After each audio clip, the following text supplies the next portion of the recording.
meetings virtually in accordance with the rules and regulations our government gave us.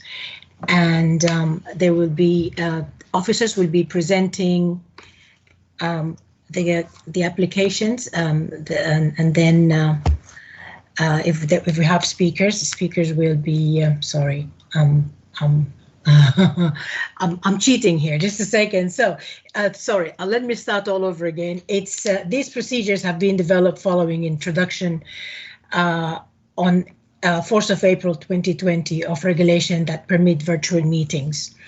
Virtual meeting will usually only involve the councillors serving on a committee, the council officers supporting the committee, and other councillors or members of the public who have the chair's explicit advance permission to speak. The above are the participants in the meeting. All participants are encouraged to join the meeting at least 15 minutes before, and I'm pretty sure you know all that. The thing that we need to say is, sorry, this is a little bit ad hoc. We will be presenting the cases, and then we'll allow speakers to speak by orders. And it's not in the same order as in the book, but it's we're looking at the cases with speakers first, and the rest to follow later on. If I missed anything, somebody please correct me. Thank you.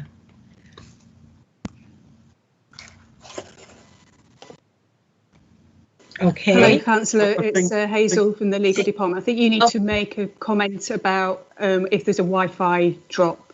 I think that's correct, isn't it, Derek? And if there is a Wi-Fi. And also, if you can read out section 7, if you have the procedure note there, that's the bit that you need to read out. The chair will start the meeting by saying the following government advice to the public. I'm reading straight out. That's the right one, yeah. Okay, following government advice to the public to avoid all but essential travel and to practice social distancing. This will be a virtual meeting. Virtual committee meeting. Members of the press and public are welcome remotely to follow the meeting and listen to the proceedings. Committee members have received a full set of papers, including a detailed officer's report on each item of business. For planning committee on each application, blah, blah, blah. Accordingly, if an issue or comment made by a correspondent is not specifically mentioned in this meeting, in the officer's presentation, or by members of the committee, it does not mean that we have ignored the issue, as we will have read about the issue in papers prior to the meeting. The presentations made this evening will illustrate will illustrate and complement the documents already provided and considered, and it is those documents together with cited amendments to reports by the committee members will be making the decision. We will be making this. Committee member will be making decision on. And in case do I need to appoint someone to take over in case something happens to me and I drop dead or something? Yes, please, Councillor Idris. Okay, and in this case, I'll nominate Councillor Bennett. I know, Tom, I haven't told you that, but I guess from previous times, would you take my place in case anything happens? Yeah? Yes, no problem. All right, thank you. Can we have a seconder, please, Councillor Idris? Second. Want to second that? Somebody else needs to second. Oh, I have to second. This is Mo. Mo, okay, Mo Bakhtia, thank you. Mo, you stole my spot. Oh, he stole your spot. Okay, I'm sorry. Well, we can have 2 seconds. No, we can have 2 seconds. Fantastic. Yeah, are we ready to go? My printer is packed up, so I'm doing this. I'm doing everything electronically today, which I guess is the way of the world. Okay. Sorry, Councillor. I just think you maybe need to mention, sorry, it's the legal advisor here, you need to mention if there's a drop in the connection from any of the members for more than a moment and they can't continue to take part in that item. I think that's the situation. Okay. Oh, yeah. Yeah, it's akin to leaving the room or coming late. If you didn't finish the item, you can't take a vote on it. Am I correct in saying it this way? Sorry, my dogs don't understand there is a meeting going on. I think if there's any more than a moment of disconnection in their internet, then yeah, they shouldn't continue to continue with the yeah. All right, thank you. Okay, just a second. Okay, go ahead. Okay, shall we start? Are we okay to start now? Yes, Councillor, this is Anne Wright speaking. Just to say that all the speakers are in the room. We're ready to begin with the officer presentations. Okay, and the first case is going to be 341 Latimer Road. Good evening, everybody. Can you hear me all right? Hello. Sorry, Councillor. Sorry, it's the legal advisor here. We need to go through any apologies for absence on interests before you start the meeting. Oh, sorry. Sorry. My bad. No absence from the committee. Any declaration of interest? I would like to make a declaration. Okay. This item 341 is in my ward of St. Helens. And I have been contacted by numerous of residents raising the objections. I have read the letters and going through the papers, but I did not make any comments about this application. I think that's what most of us do, read and hear. And what do you think? Sorry, I'm talking to legal here. Is it? I think that's fine. I think there's three sorts of interests that have to be declared. So there's the if you look at your agenda, it's any significant any disclosable pecuniary interest. I don't think anyone's disclosed that, and any other significant interest, and then any other declarations. So you have to go through those in turn. Yeah. Okay. Anybody have any declarations aside of Mo? No. Yes. No. Okay. Thank you. We don't need to do anything about the minutes or anything, right? Well, is there some minutes to agree? I think there's some minutes for the 12th of May. Yeah. Shall we agree? Are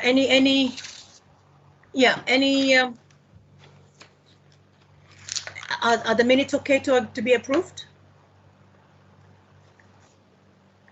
Yes. Yep. No? Yeah. Agreed.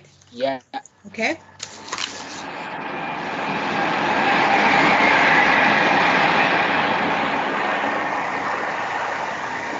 Okay. Are we okay to start now? Yes, I believe so, Councillor. Thank you. Okay. Sorry about what a little mishap. Okay. Shall we start with 341 Latimer Road, please? Good evening, everybody. I'm Stephanie Malik. I'll be presenting this application. I'm a senior planning officer in the North area team. The application is at 341 Latimer Road.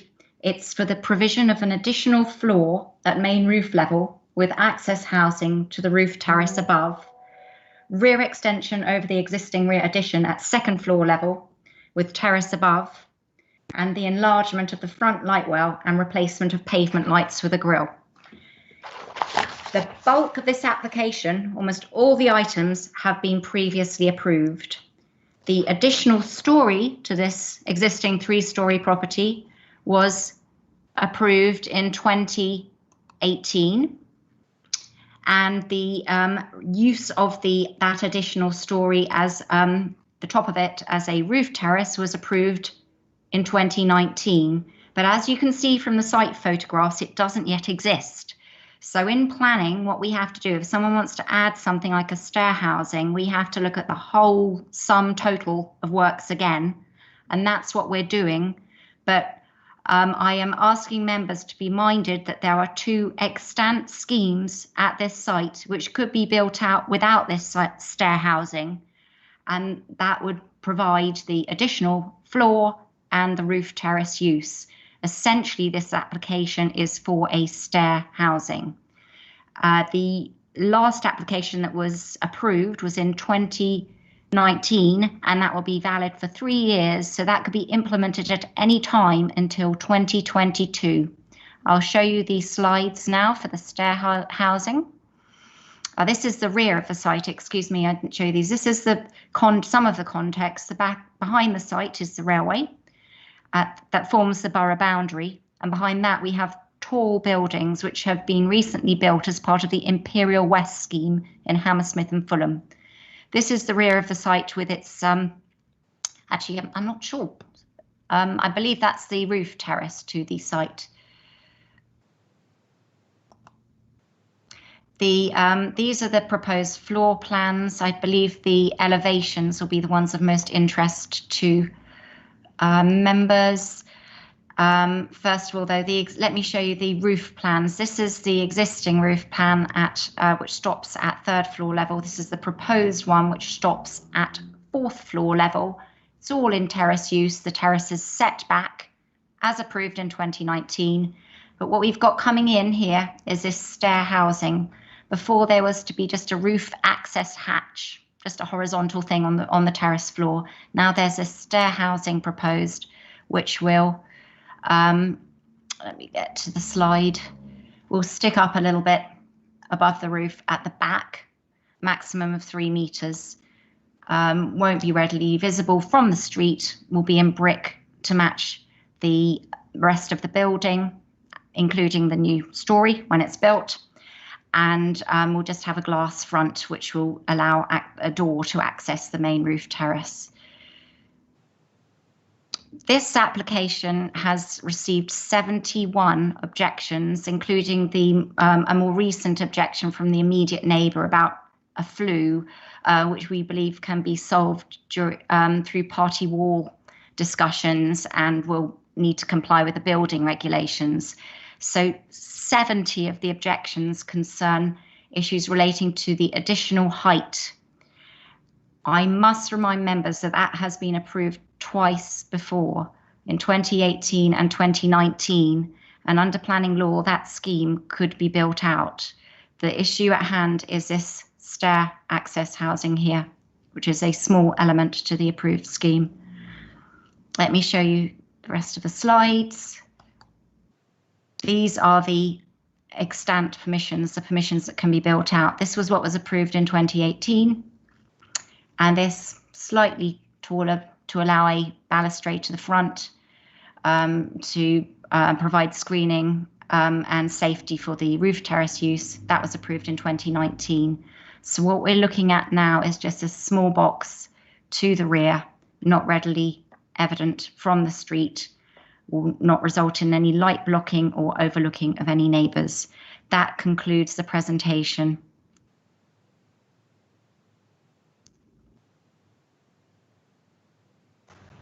Thank you. Now we call the objector, and it is there are four people speaking, sharing 6 minutes between them. Am I correct in saying that?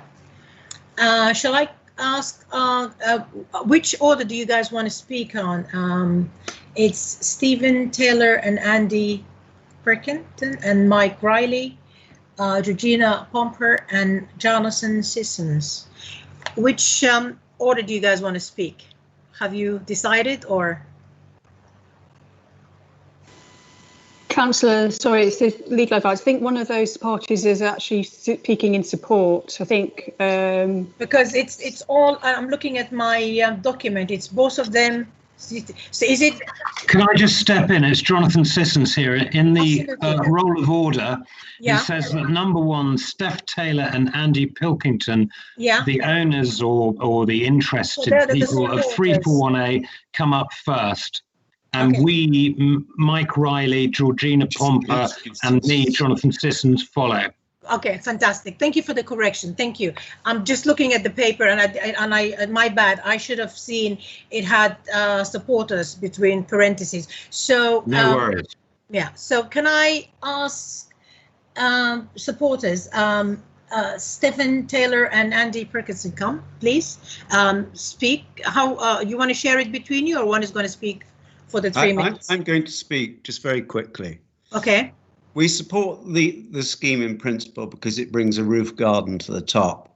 Mm-hmm. On the condition that the roof, that the flue at the back, which is on the shared line between us, we're the small house to the south, the very small one, is regulated.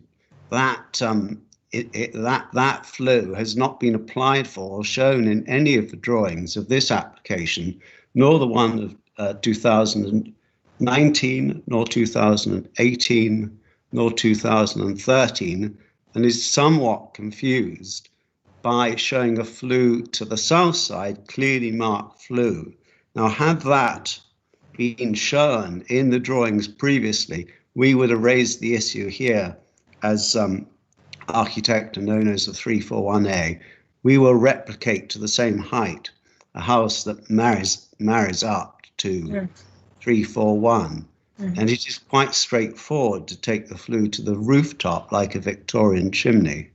And so we feel that the flue has been incorporated by default almost as a matter of piracy, and therefore we can't.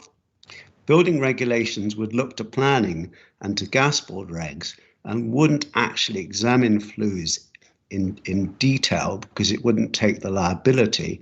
So it isn't safe to sit on building regulations as the solver of this, and party wall is essentially based on what it finds. And therefore we have a problem, the neighbour's problem, which I have attempted to resolve by illustrating the flue going to the top of the building, which would be just a matter of plastic flue components, relatively economical to resolve. And that is the single point I make about neighbourliness on a small scale between two adjoining owners. Okay, and thank you. Steph? Sorry, that's my husband. We confusingly have different surnames. I'm completely... Sorry. He's spoken for us. Thank you very much. So that's for both of you. Okay. Thank you. Thank you. All right. Thank you. Thank you. Can I ask? We'll ask questions from later. Can I ask the objectors? Are you going to share the time with you, or are you going to nominate someone to speak on behalf of? We'll go one at a time. Sorry? We will go one at a time, starting with Mike Riley, Georgie Pomper, and me, Jonathan Sissons, last. Okay, then you have 1 minute each, yeah? That's masses. Thank you. Thank you. Thank you. Go ahead. Mike, please.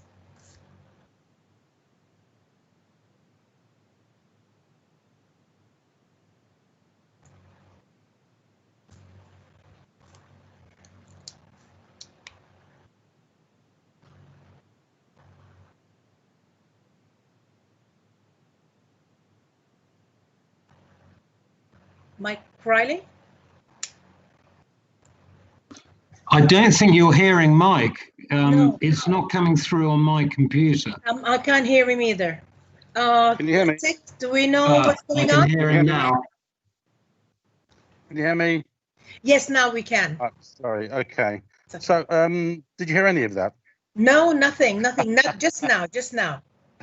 Okay, right. So I'm saying, well, frankly, the residents of Latimer Road have been let down badly by the whole planning process regarding this and other buildings, in as much that had we known about the original applications, they would, of course, been strongly contested. This is evident with some 60 to 70 objections.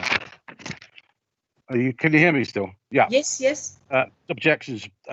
Obviously, our objection is to the current proposal, and it is not simply a set of stairs and the parapet being raised. It's in fact a heightening of the building, and in our view, a fifth floor. I say fifth floor because it will have pedestrian access via the proposed stairs and will most definitely be used by the occupants. So it will be in effect an occupied space or floor. Well, my immediate neighbours, we live in the small Rare Women's cottages, and they are smaller than those opposite these new proposals. We fear for the cumulative effect it will have on future developments, and the sense of total enclosure for the houses opposite will be huge, and even more so for myself.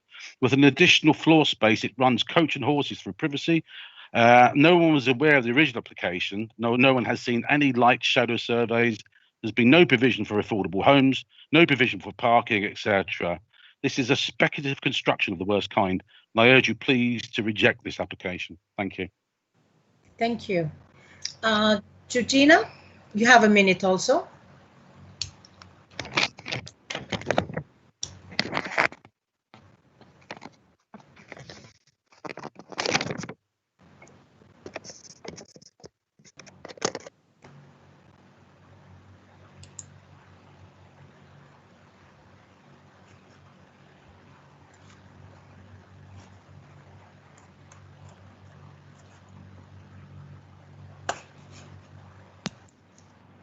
You're still muted, Georgina. You just need to unmute your...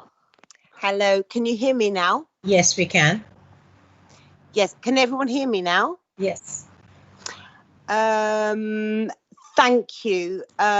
Firstly, thank you, Mike, for your introduction. I'd like to take it a step further. Obviously, we would like to refer to one building at a time, but I think that we were talking about the accumulative effect of the building on the western side of Latimer Road and the impact of the incumbent residents.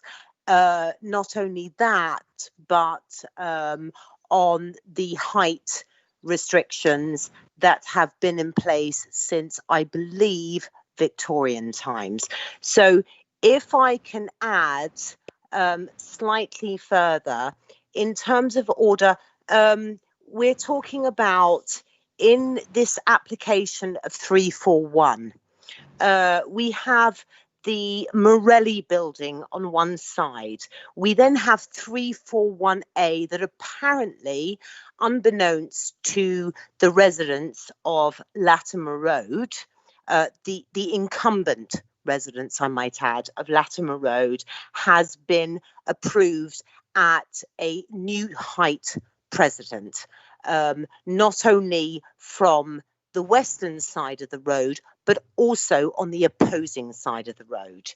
I would like to then bring in 341, which we're discussing today, but also we can't ignore Unit 1, which is the building, because all three buildings will run alongside and will not only run alongside, but will be setting precedents of height, mass, bulk, and otherwise. So we need to consider 341A, which we've heard from, 341 and Unit 1, which will be the starting points of the absolute right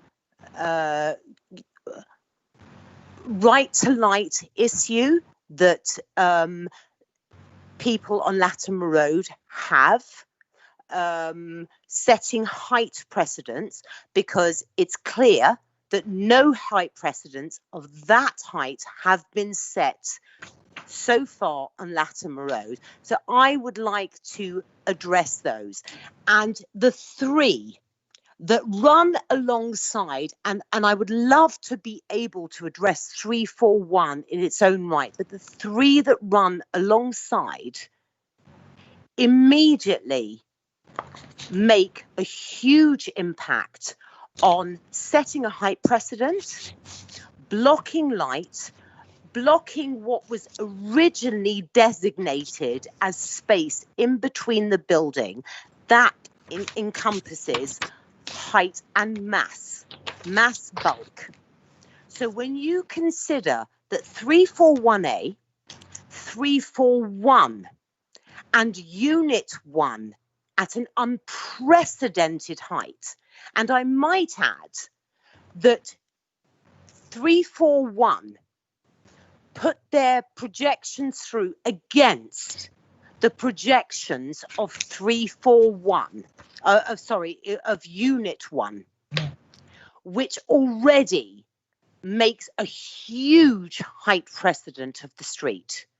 We're now talking, when we start from Unit 1, a huge impact on every single area of the people living on the street. And I need to add on the street, from building permissions, height deprivation, light deprivation, bulk deprivation, not providing green spaces, parking, otherwise.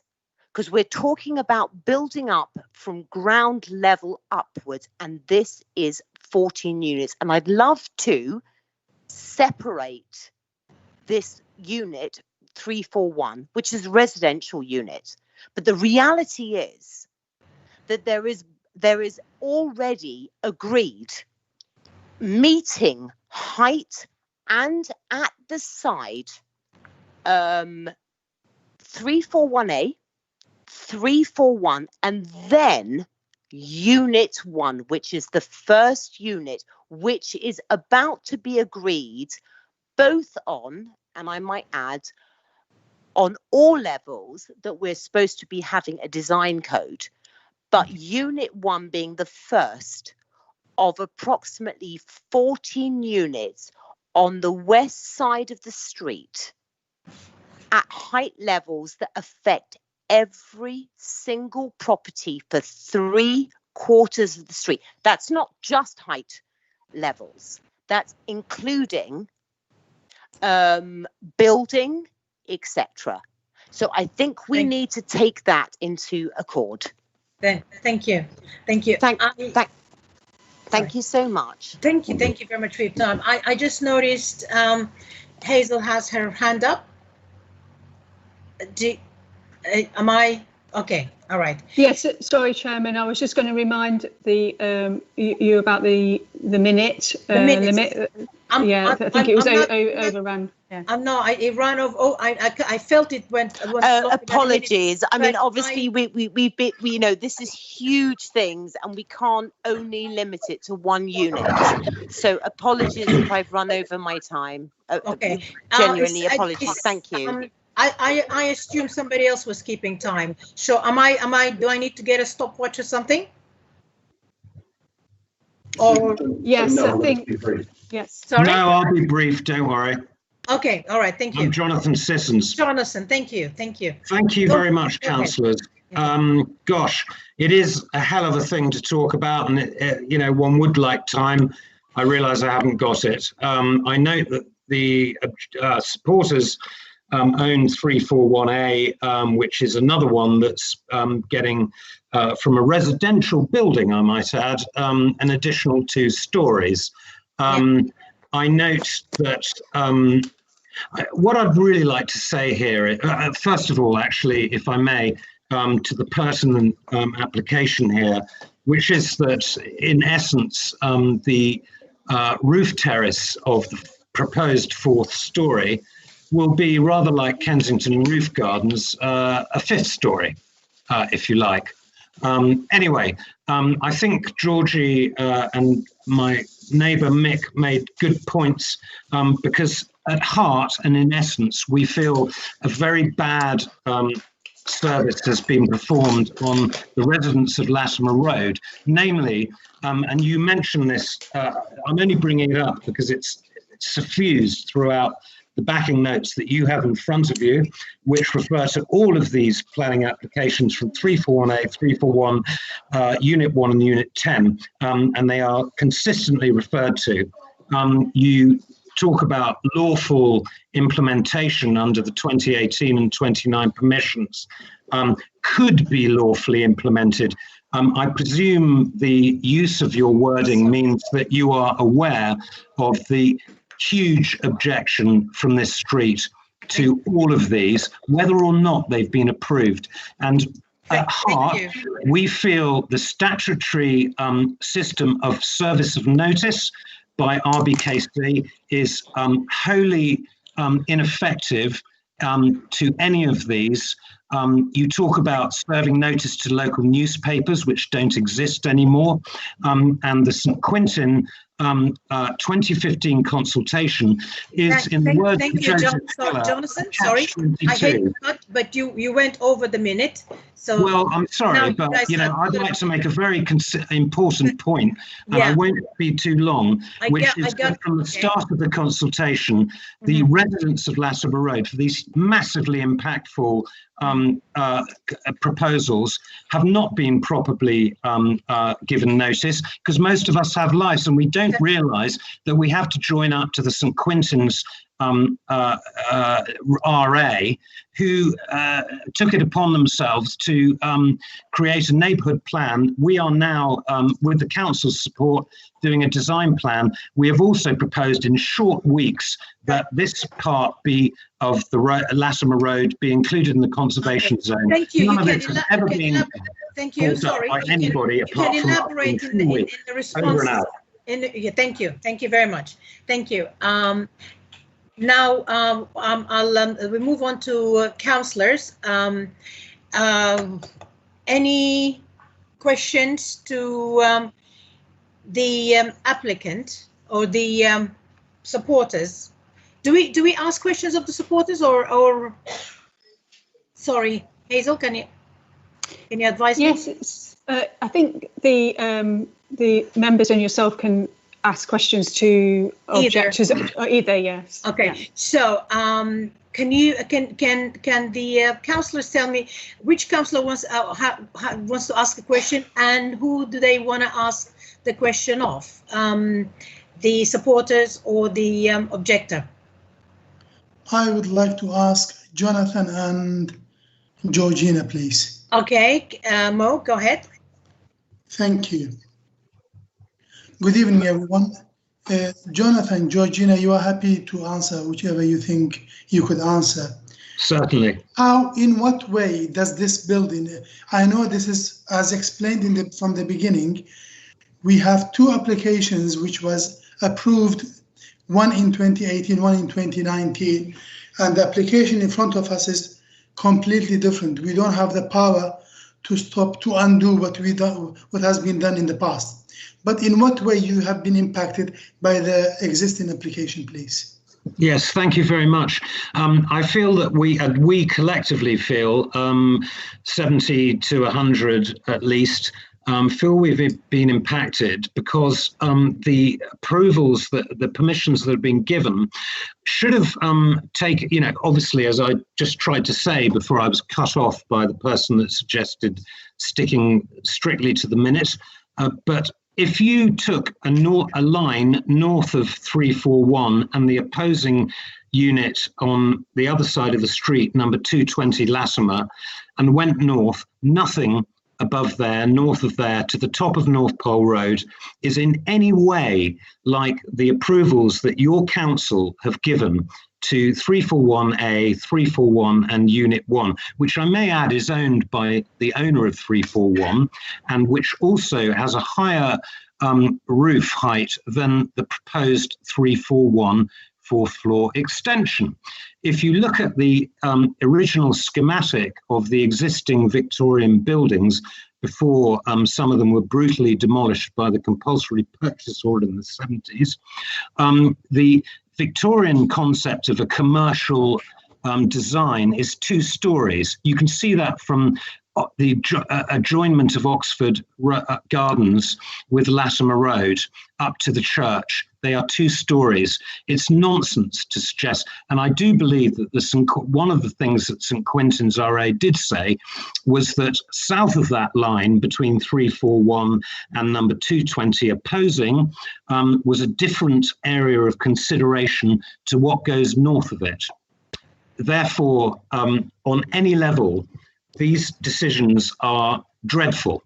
And they have happened, as I have said, because the statutory, as you name it, through many pages of the plans that you have in front of you, the review that you have in front of you, talk about, they cite the statutory notice but the statutory notice system on proposals of this magnitude are wholly inefficient, and they have served the Latimer Road residents appallingly.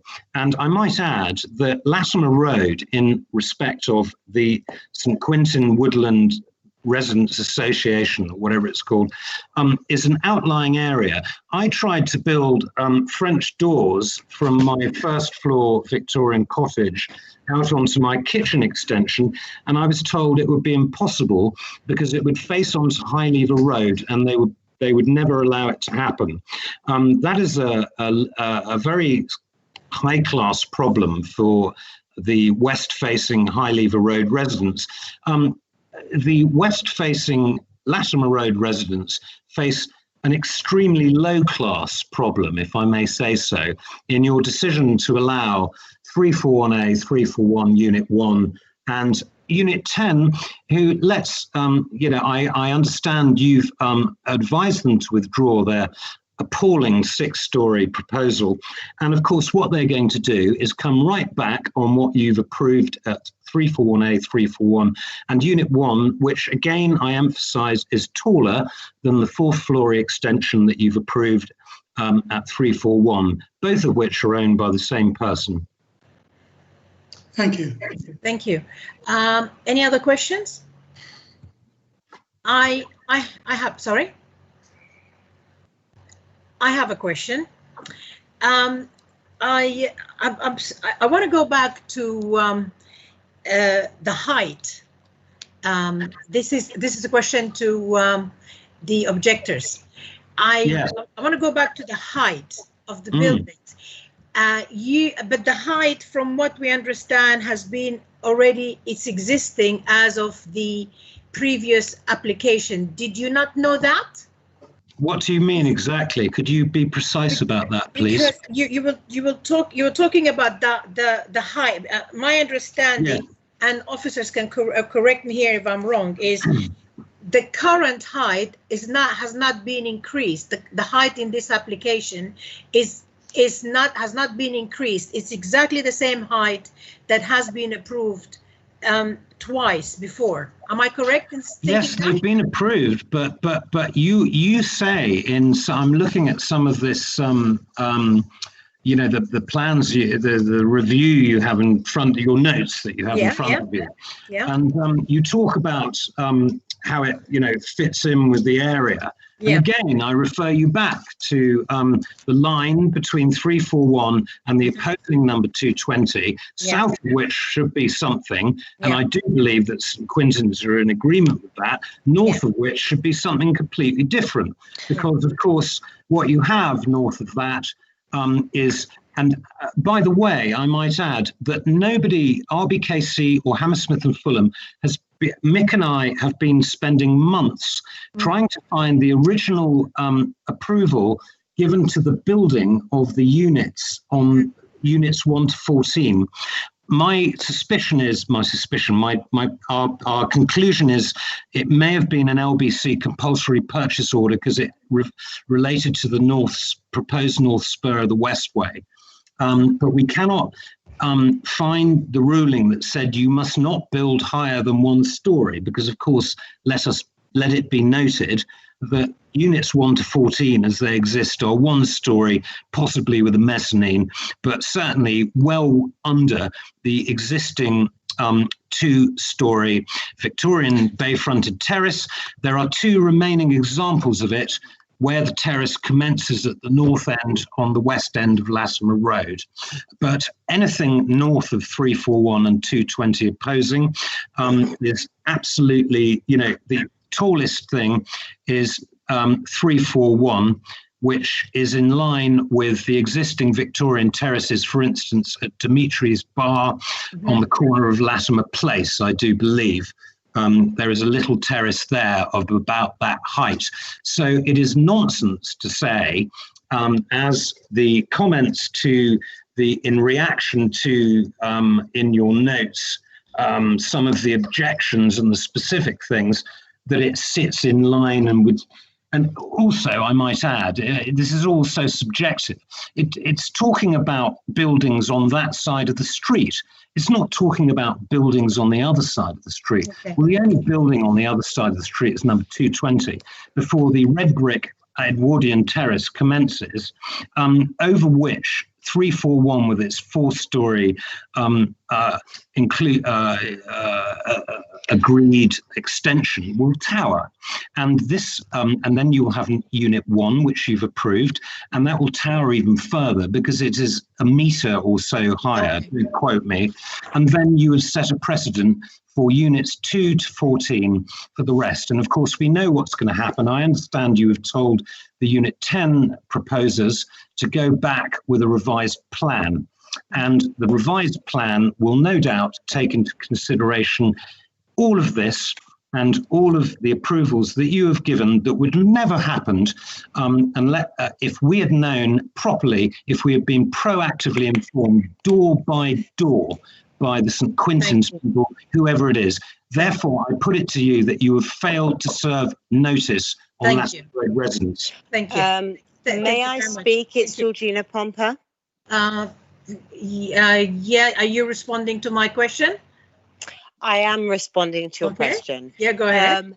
I would like to reiterate again that it's very, very difficult to discuss 341 in isolation, because 341 in its own right is setting a height precedent. But let's not ignore that 341A and Unit 1 that is owned by the premises owners of 341 is also setting an enormous height precedent. A height precedent, I might add, that makes in the promotion or the pictures added already make the addition to 341 look almost minimal. Okay. But we are talking about a precedent. Okay. One precedent, 2 a height precedent, and 3 a collaborative precedent. These are 3 units that meet each other at height, that possibly have agreement on those heights, but those heights, I might add, increase anything on either side of the street, either by height, setback, or otherwise.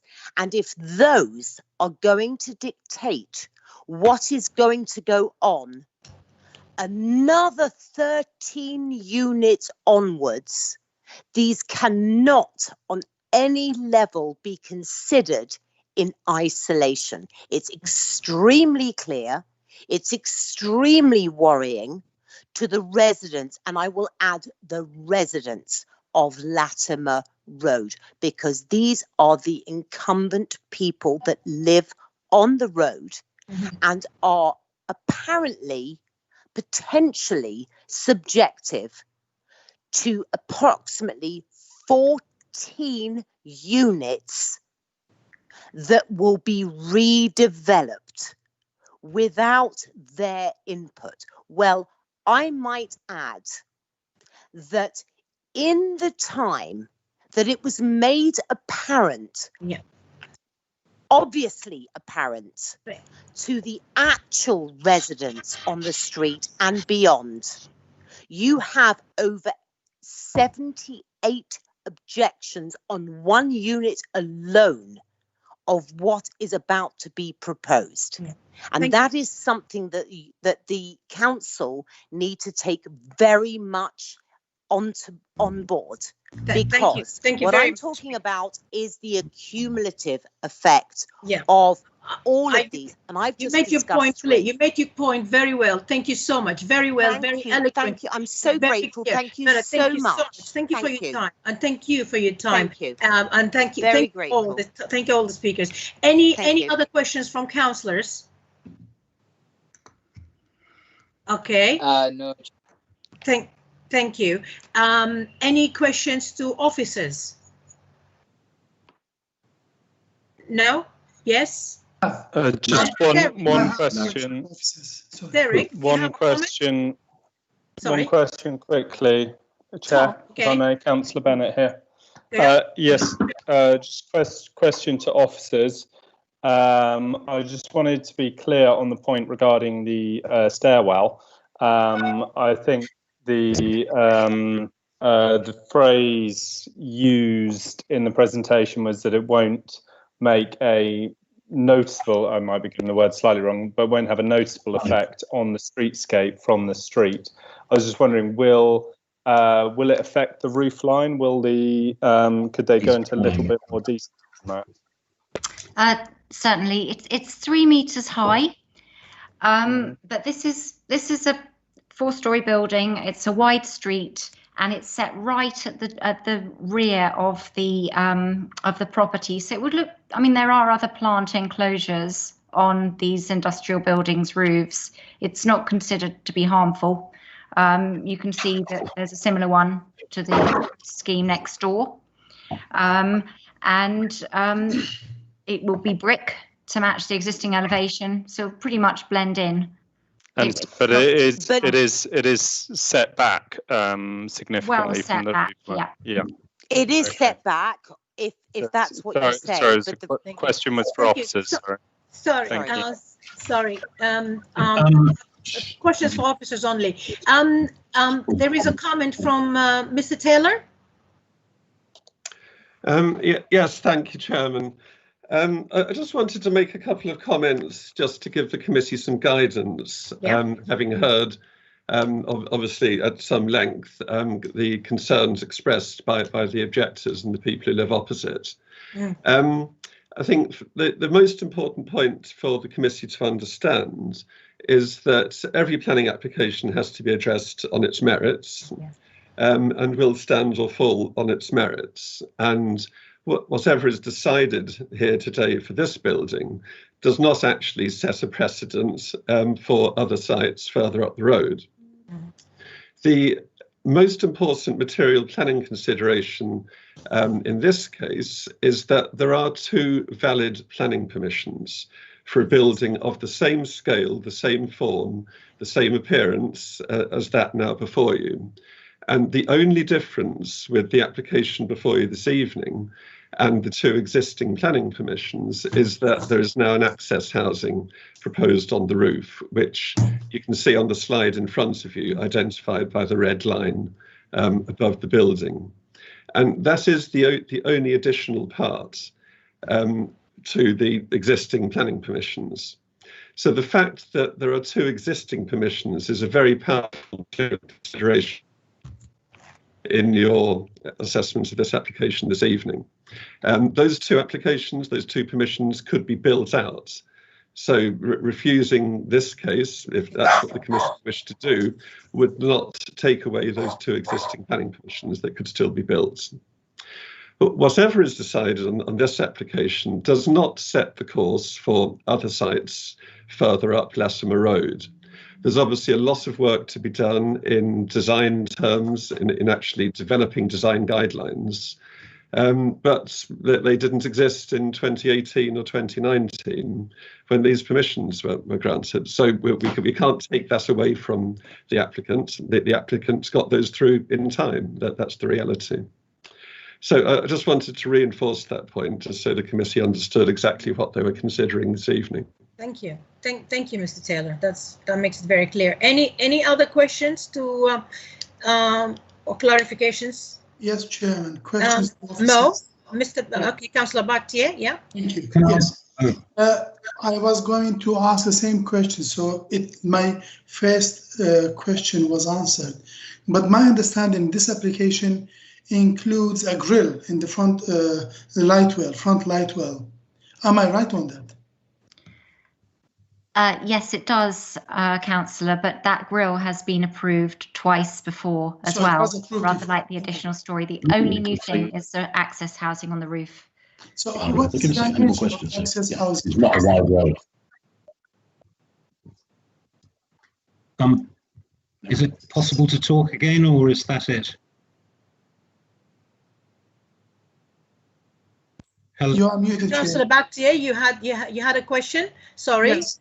Yeah, the question is, what is the dimension of the extra bit on the 5th floor, let's say? Is it solely for the purpose of the stairway, of the staircase? It encloses a stair. It is 3 meters high. So it provides the headroom for a human to step out onto the roof. Okay. And it is 2 by 2, I assume. Is it possible to? Oh, sorry. Sorry, no, it's not possible. Sorry, we're asking questions from officers right now to clarify. I see. Yeah, My apologies. Thank you. Yeah, sorry. Go ahead. Thank you, Chairman. I am done. Thank you. Okay. Thank you. Any councillors? Any other questions? Thank you. So I guess we can conclude this application and can we are we ready to take a vote, councillors? Yes. Yes. Okay. Based on the application in front of you, with the clarification Mr. Taylor just made, and we are voting only. Sorry, Hazel, go ahead. Yeah, just to remind you, Chairman, that each vote should verbally be made rather than people going on the video and showing hands, so that you need to go around each member. Yes, exactly. Yeah, each councillor and ask them whether they vote. Yes. Yes. Sorry to interrupt. No, absolutely. I do forget things, so I welcome interruptions when they're Okay. getting me on the right direction. It's okay. Okay, thank you. Thank you. No. I was going to say, okay, where was I? Okay, yeah. We are going to vote. I'm going to ask each of you, which way you're voting based on the application on its current, let me see, this current application, as Mr. Taylor explained earlier, not with the, not confusing what's happened in the past 2 years ago, whatnot, okay? So I'm going to go, Mo, Councillor Bakhtiar, which way you go? Yes or no, or abstain? Thank you, Chairman. Well, I would say no, because we have already 4 stories and they should be able to design their staircase within the height, and I'm against approving this application. Thank you. Miss Councillor Bennett? I support the recommendation to grant, Chair. Thank you. Councillor Wooja, is it no, sorry, Hamish. Councillor Doran. Yes, thank you, Chair. I oppose the application. Sorry, you oppose? I oppose, yes. Okay, and Councillor Ari? Thank you, Chair. I'm happy to approve. Sorry? I'm happy to approve based on the recommendation. To approve based on the recommendation. I also approve based on the recommendation. So does that mean we are what, 3-2, is it? Yeah. Sorry, again, I see another raised hand here. Hazel, are you? Sorry, that was from before, but yes, it is 3-2. This is 3-2. Okay, it is 3-2, yeah? So that's correct. Yeah. That means the application in its current format is, do I need to read out bits, or is that?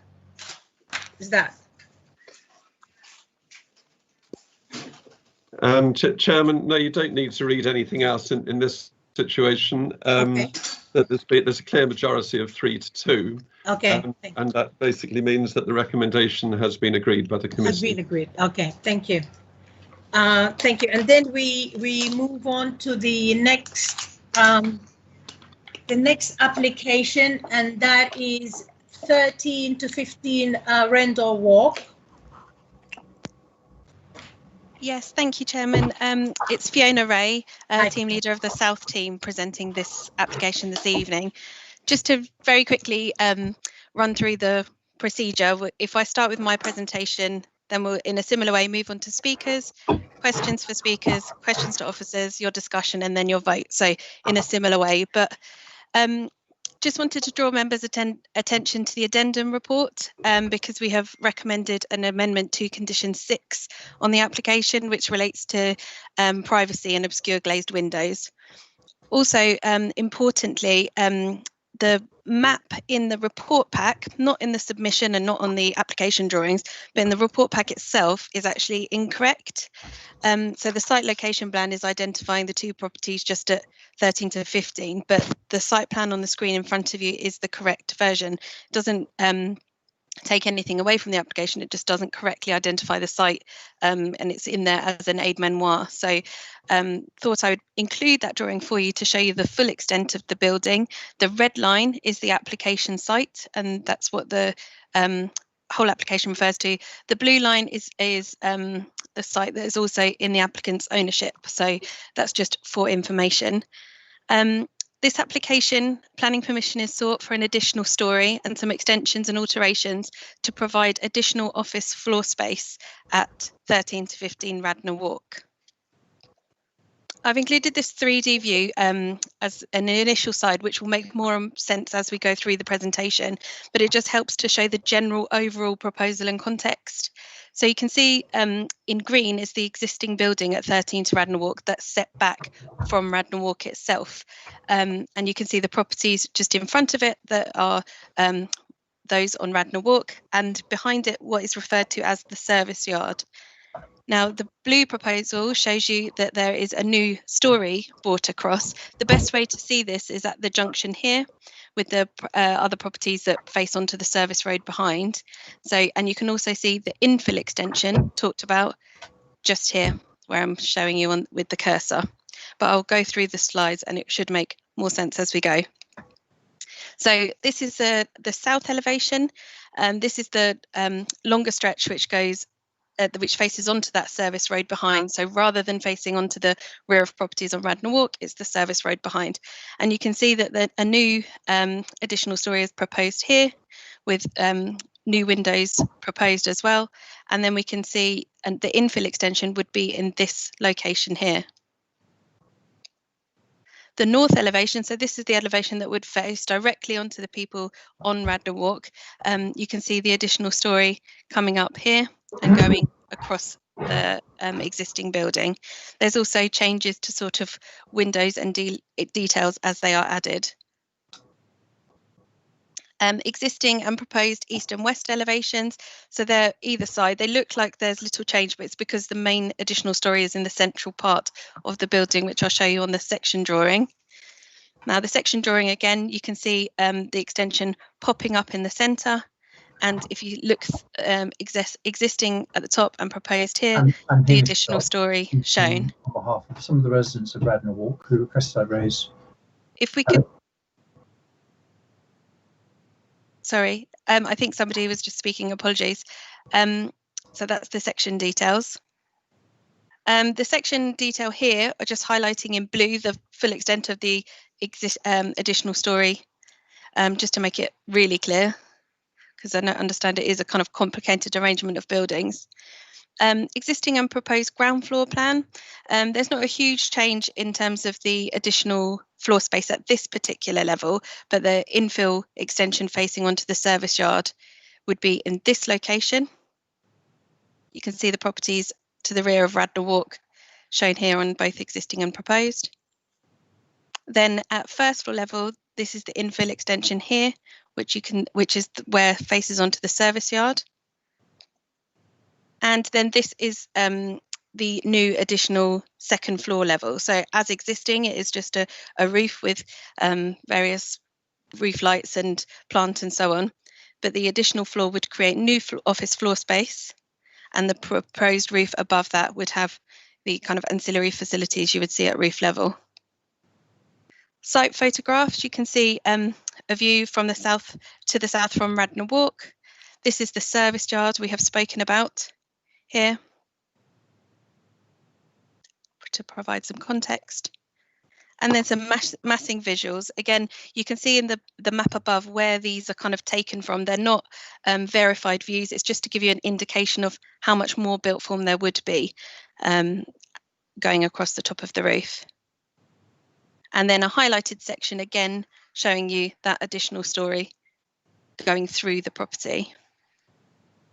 So going back to that 3D view that we showed you originally, this is kind of this is taken from the daylight and sunlight survey referred to heavily in the officer report, but you can see this is the main bulk going across this part of the site, a whole additional story going back with an infill extension facing the service yard. And these are the properties along here, the rear of properties along Radnor Walk. So the report explains in full the kind of on balance recommendation that the officers have come to. There are transgressions in the daylight and sunlight, which we have considered to be material as assessed under the BRE guide. And the BRE guide is the guidance we often use when looking at impact of daylight and sunlight. But the fact that it is a material change doesn't necessarily mean it's unacceptable. It just means it warrants further scrutiny. So what we've done within the report, as you will have seen, is looked at each property individually and identified the impact. Officers are recommending approval, and that concludes my presentation. Thank you.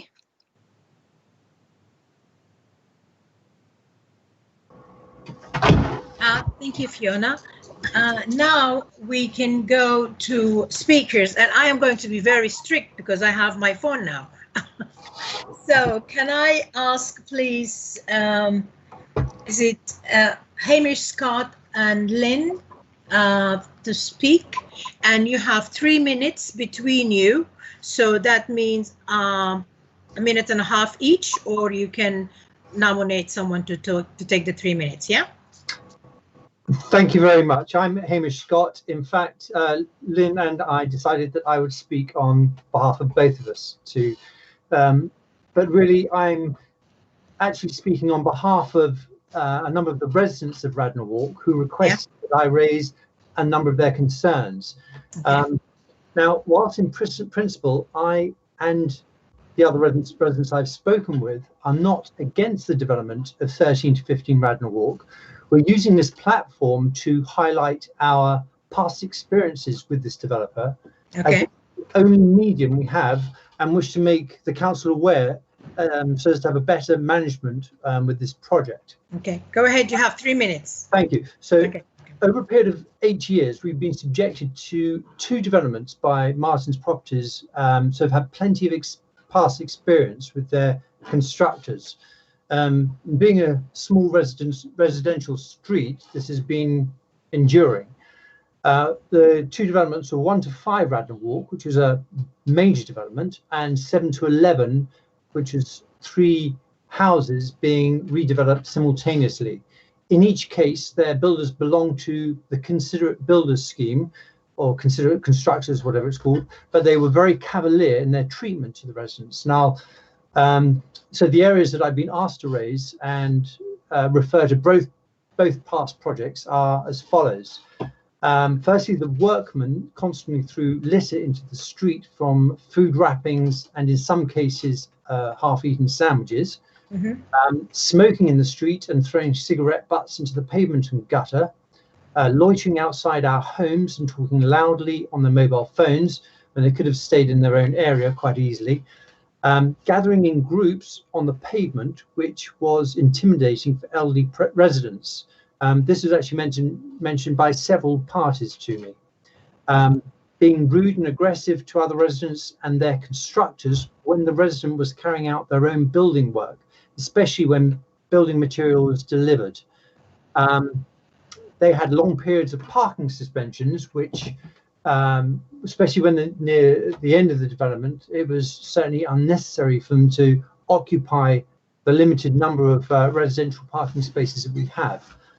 And I suppose lastly, when the large dumper trucks came to the site, to the sites I mentioned, they would often drive onto our pavements, sometimes cracking it.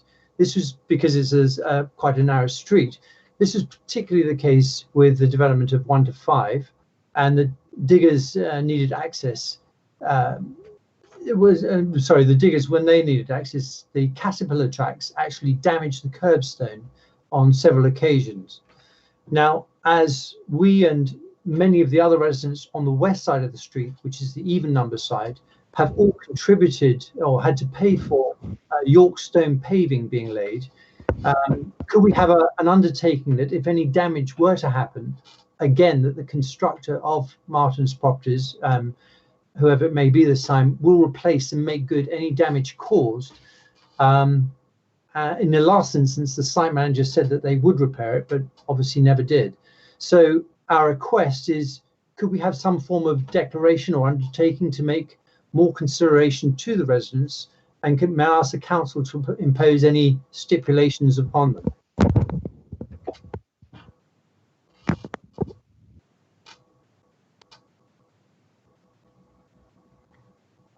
Thank you. On 3 minutes. Thank you very much. Can I ask the applicant to, or the applicant's agent to speak?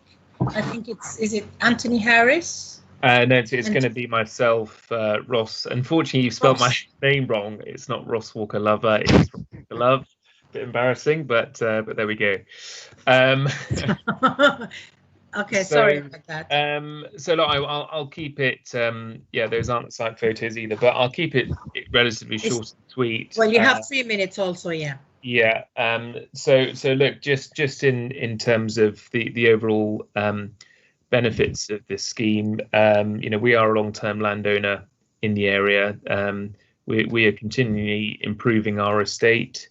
We're producing new office floor space in this area, which we think is needed and of a certain type, and I'm glad that the residents generally support that.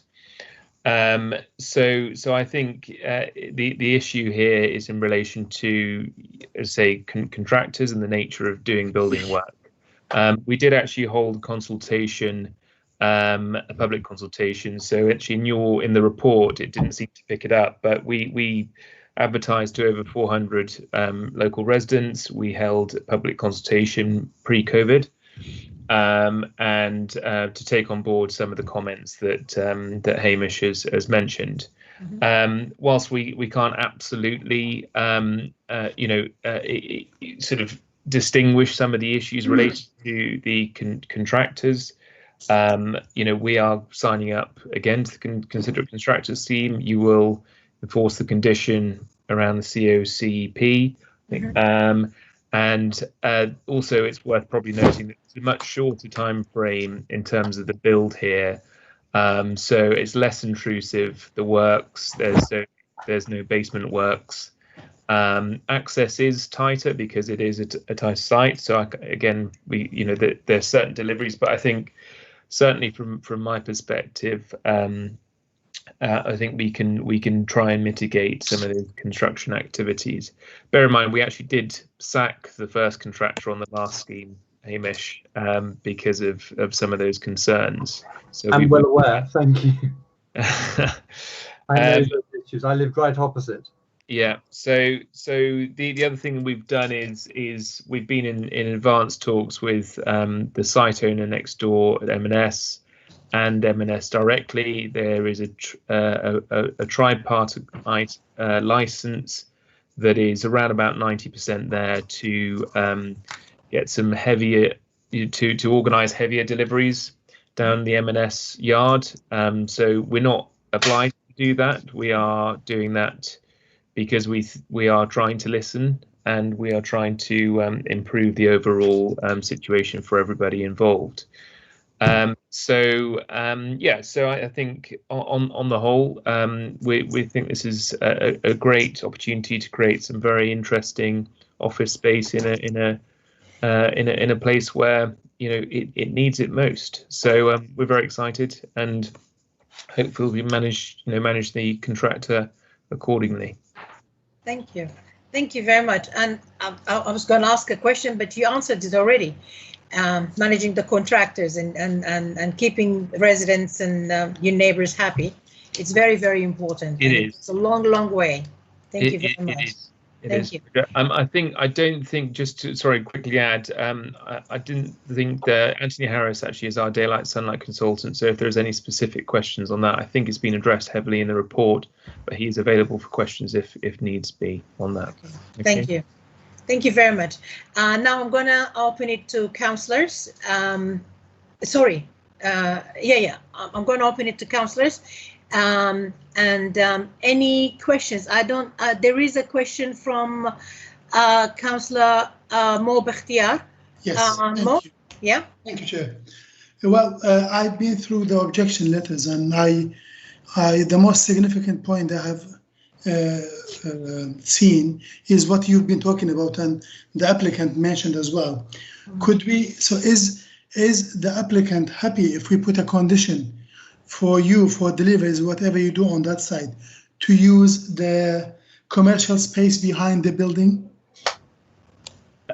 I have to admit, unfortunately, the land to the east, M&S, is under a different ownership. So for you to condition us on that, it's not entirely. The owner could change tomorrow. The owner could suddenly decide to refuse it.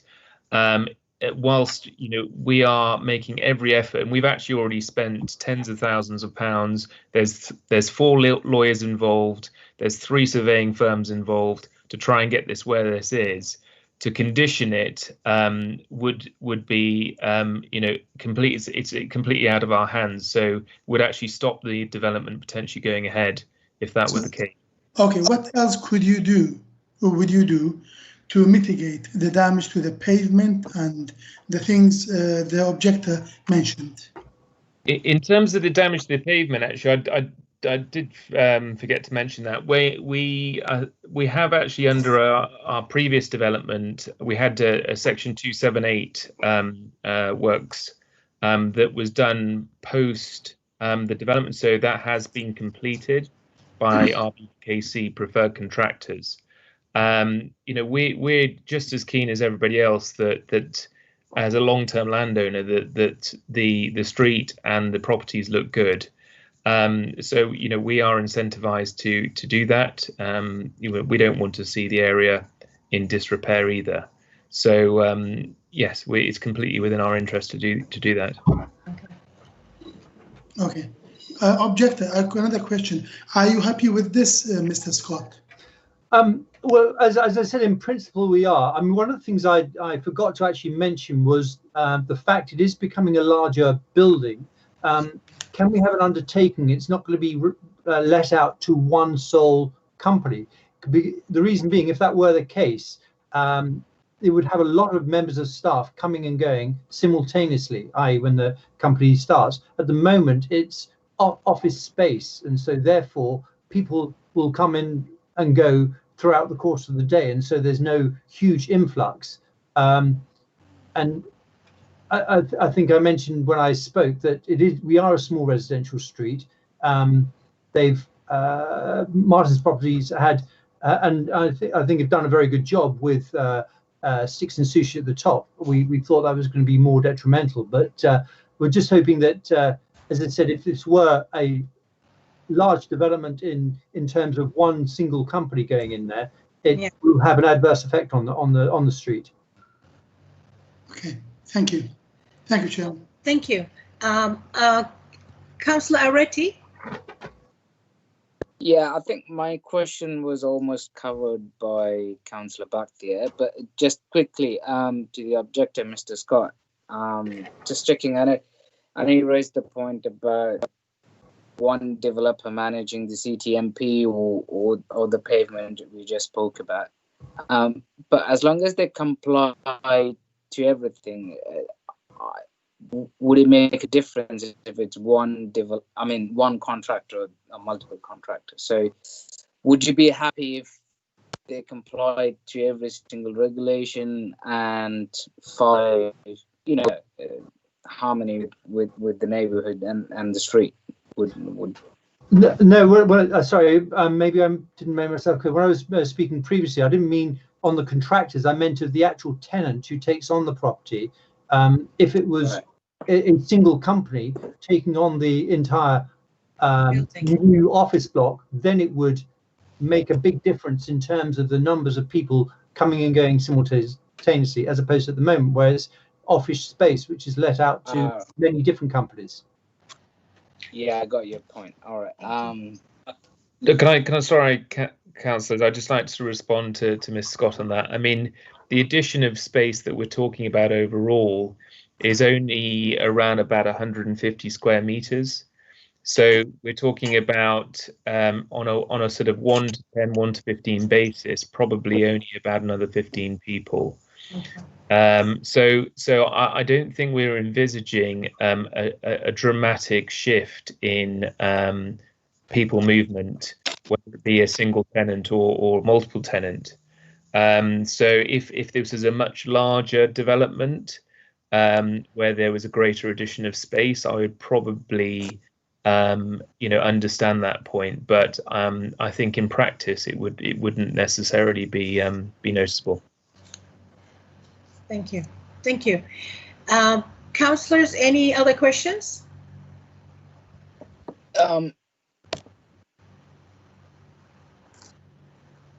No. Okay. Thank you. Any questions to officers? No. Yes. Okay. Are we ready to go for a vote? Sorry. Sorry, Mr. Taylor. Sorry, Derek. Mr. Taylor. Yes, thank you, Chairman. If I could just make a couple of comments, picking up on questions and answers that we just had in the discussion. Firstly, just to confirm that the correct mechanism for repairing damage to the roadway or parts of the highway basically wouldn't be trying to use a planning condition, but it would be the Highways Act. That would be enforceable under the Highways Act.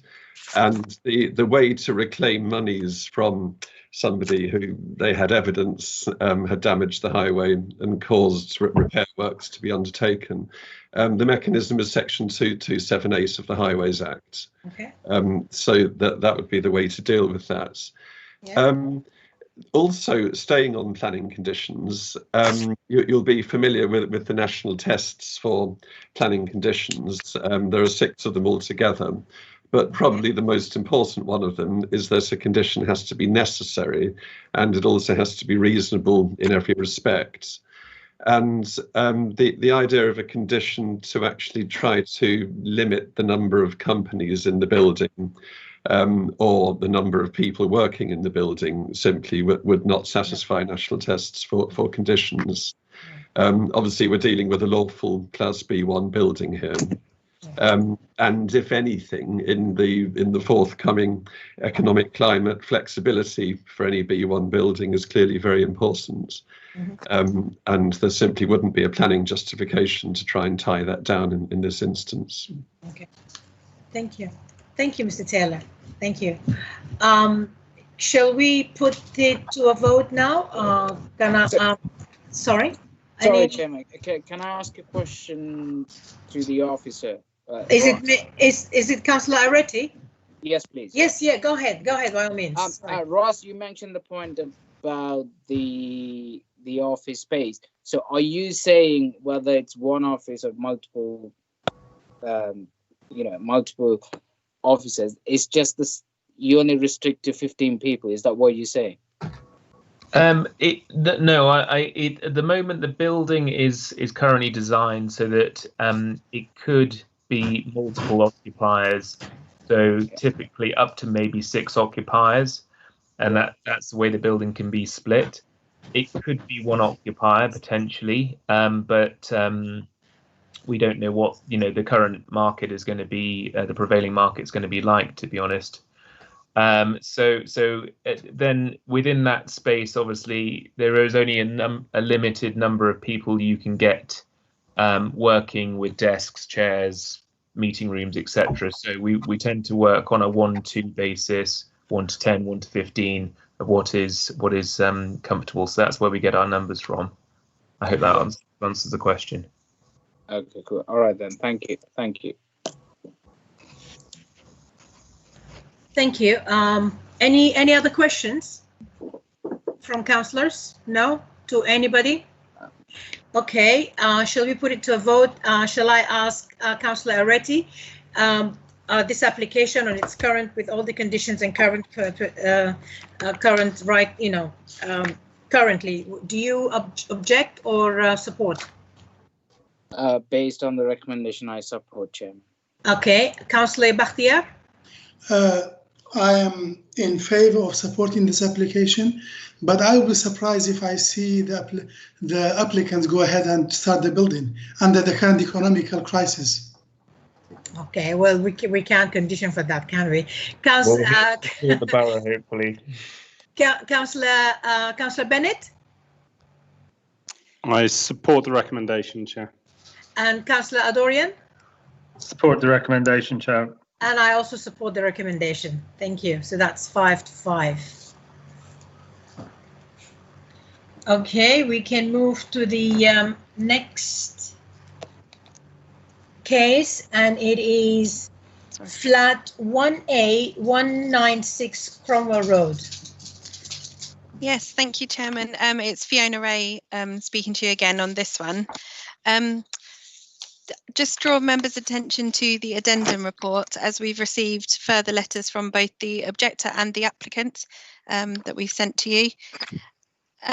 Also, on this application, the map is also incorrect, so I apologise. The map in the report pack, which was for reference, is incorrect, and the correct one is shown on screen. It incorrectly identifies number 196 to the front, as you can see here, when it actually should be the site to the rear. All the plans that you've seen in the pack are correct and refer to the right place, and all the plans I will take you through this evening will show it correctly as well. For this application, planning permission is sought to demolish and rebuild a U-shaped bungalow that's on the site and replace it with a new property set over both lower ground floor and upper ground floor. Turning to an aerial image of the site, you can see a tiny yellow pin in the centre of the screen, and that shows you the existing building to the back. There's two buildings at the back, one serving the hotel and one to the rear of number 196 that is in use as a single family dwelling. Photographs show this quite well. This is a view from the back of number 196 looking down onto this U-shaped bungalow with the existing flat roof and the gardens around it. A second view here, just looking down onto that U-shape and the building next door that it abuts. That's a view looking straight down into the rear garden, so that would be the rear of the rear wall of the application property in the context of that bungalow behind. This is a view as you're standing in the rear garden looking back to the properties on Cromwell Road with the building in context. And you can see the gap in between, which creates that U shape that we refer to in the report. And this is a view looking down the back of the property at number 196, and the distance, which is quite tight, between the existing bungalow to the rear and the application property. And the main property at 196. So this is an existing floor plan. As you can see, again, that U shape I keep referring to.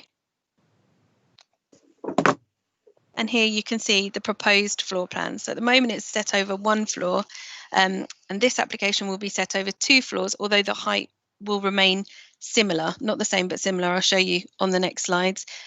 This will create a lower ground floor and an upper ground floor in the context of that garden. It will also infill that part of the U shape.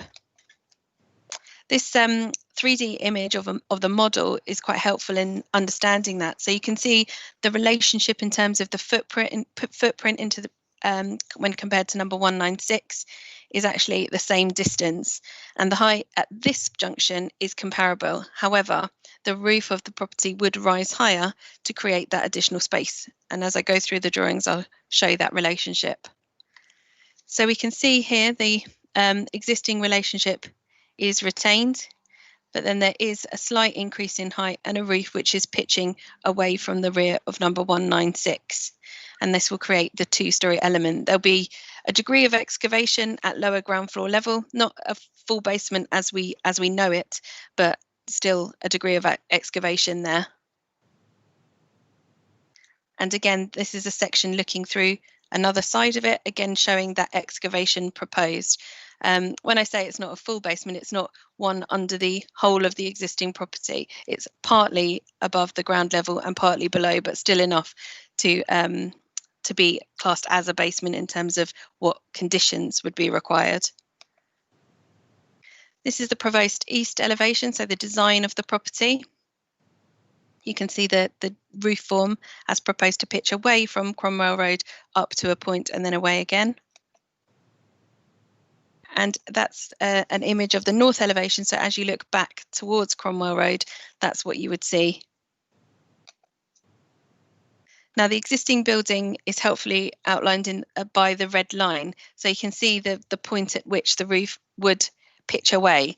So that is a good point of reference. And that concludes my presentation. Officers are recommending approval for the application. Thank you. Thank you, Mrs. Ray. Thank you. We have one objector and one applicant. Can I please ask Mr. Walaya, sorry, to speak? You have, sorry? You have 3 minutes, and I will let you know when your time is up. Okay, can you hear me? Yes, I can. Okay, fine. Just to say, we've only had sort of 6 working days notice of this, which has meant that some of the other objectors can't be available. In fact, the councillor that objected as well is not available because of the short notice and pre-engagements. There's a lot to go through. I'll try to go through it. I'll be quite quick. I'm sorry for that, but you're welcome to ask me questions to expand. First and foremost, I wanted to point out that in the report that I've supplied, which is from a professional engineer with 50 years experience, it's also been a planning committee chairman at a different parish area, stating that there will be inevitable damage to our property because we're at the hotel. The applicant is building hard against the property. And so I'd like to point out that under the laws of this country, regardless of planning, no one is allowed to harm any other person or property. If a development is done and by accident or by mistake, by poor management, there's some damage done, that's when a third-party agreement would kick in to try and remedy that. But this is very different because the professional report is clearly stating there will be inevitable damage.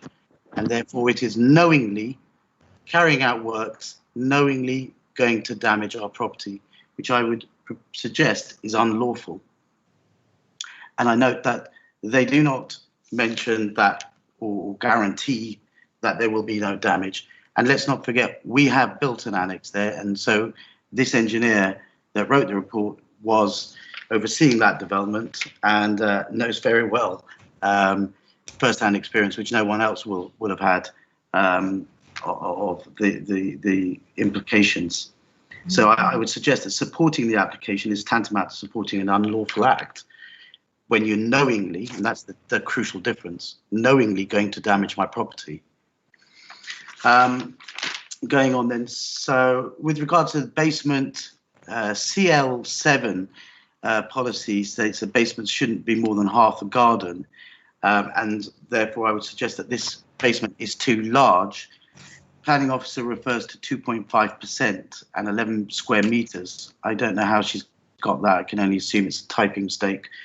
But perhaps also they are looking at the garden at 196 and the garden at 194, which isn't appropriate because the garden at 194 is completely separate and it's not relevant that they may well own that plot of land. In fact, the relevance of the garden plot at 196 is noted by the planning officer in 6.4 and 6.5 of her report, where she says it's appropriate that the proposed building continues to be set within the boundaries of 196. She says the current structure is confined to the individual historic garden of 196 and does not blur the lines between the plots. So she's identifying and recognizing the form of the gardens, and yet when we're doing the calculation, it seems we're using both gardens for the calculation. Sorry, your time is up, but you can elaborate when you're asked questions by councillors later. Could I just mention a couple of points then without going into detail, because it's just too much. It's a very complex thing. Is it? Very quick. I'll just give you the bullet points. Yeah. Okay, so in terms of scale and mass, it is not similar. You're filling in the U-bend. It is not a slight increase in height. It's 2 meters, which is almost tantamount to a 2-story building above ground. They're calling it a 1-story, but actually it's 4.5 meters high. There's nothing in any of the reports regards to light at the hotel. It only refers to light at 196. So light is affected by us and it isn't reflected in any of the reports. The deliveries and waste, by their own recognition, will be 500 lorries over 48 weeks. And we have a right under 34.3.67 on the basements to avoid nuisance and noise. To have somewhere between 600-700 trucks over the space of 70 weeks, I would suggest to you is not feasible to accept that is an enjoyment of privacy and the right to enjoy a peaceful. Okay. You took an hour. You took 90 minutes, 90 seconds now. Okay, thank you. Thank you very much. Can I call Mr. Ravi Lacerna to speak? Yes. Hi. Hello, Chairman.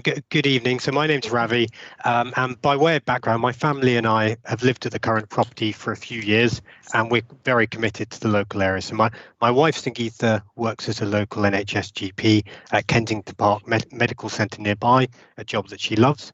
And meanwhile, I literally started my own business from the dining table in the room next door to me just under 2 years ago. I'm glad to say it's growing very well, and I employ over 20 people. Now, our son Aaron was born just over a year ago, and what we'd like to do is continue to live here for many years to come by replacing the current 1970s prefabricated house that you saw in the photos with a high quality home for our family that blends in with the local area. So you'll have seen from those photos that the current property is, to be honest, quite unattractive. It's a 1970s prefabricated building that has a metal roof that all the neighbours in the area look out on. It has white plasticky walls, and it's very close to 196 Cromwell Road, as Fiona pointed out. We're connected to 196 Cromwell Road by a corridor that makes the whole thing look like a low quality annex. So what we're proposing to do is to replace this building with a very high quality family home.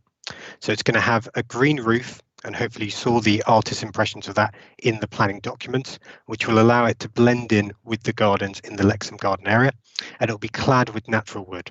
And this will reflect all the trees around us that give this area its beautiful character. Our architect, I think, has done a superb job. So the proposed plan has the same footprint as the existing building, and it is completely within the current building's light envelope. In fact, it's lower than the current building at its extremities, at its corners. So what that means is there'll be improved light for neighbouring basement properties, and there'll be no change in light for other residents. And we conducted a full light survey that the planning officers have seen. We're going to remove the connecting corridor between us and 196 Cromwell Road and push our home 1 metre further away from 196, which will reduce the sense of enclosure that neighbours feel at the moment. At the same time, the design hides all of the new living space, as you heard, at a lower ground level, so neighbours won't even know it's there.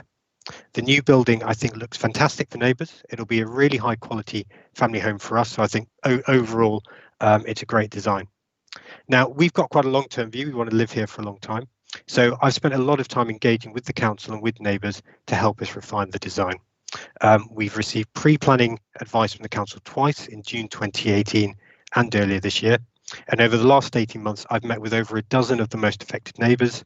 I've attended several local AGMs for the local buildings, and I've sent out comprehensive information packs that I've personally put together, and you'll have seen those and the letters in the planning application. So finally, to summarise, we're a young family. We want to continue living in this area for many years to come, and we're looking to replace a house that is completely out of keeping the area with a high quality home that will blend in and improve the amenity for neighbours. I hope you're able to support us on this, and I welcome any questions you might have. Thank you for your time. Thank you. Spot on. Thank you very much. Councillors, any questions? I see Councillor Bakhtiar, you have a question. Go ahead. Thank you, Chairman. Well, you've heard, this is for the applicant, you've heard Mr. Walia's concerns about damaging his property, and he's very close to the proposed development. what type of measures are you going to take to make sure he feels safe and it doesn't absolutely affect his family life, a peaceful life at his residence?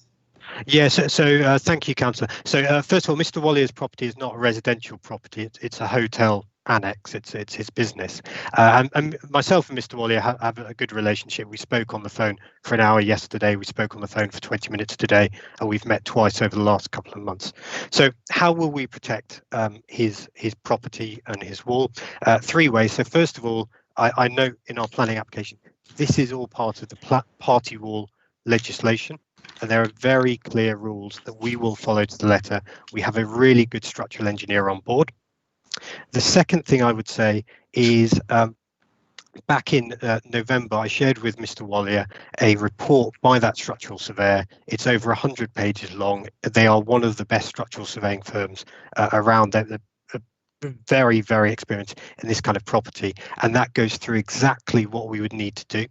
And I've made plenty of other documents also available to Mr. Wallier should he want to see them. And finally, the thing I would just highlight, and I know precedence is not a concern for you, but 10 years ago in 2010, Mr. Wallier had a one-story annex where his building is. He knocked that down, demolished it, and built a 2-story property by building a basement underneath it. And in doing that, he built right up against our wall as it was before, and managed to achieve that without doing any damage to our property and underpinned our property. We are doing exactly the same. We're demolishing a 1-story building, building a basement underneath, building up to a party wall, and we will need to underpin his property perhaps. So I would say this is all part of the Party Wall Act, which we will follow to the letter, and hopefully that satisfies you, Councillor. Could I answer to that? Because I don't agree with some of those points, and I think it's a bit misleading. It's up to you, Chairman.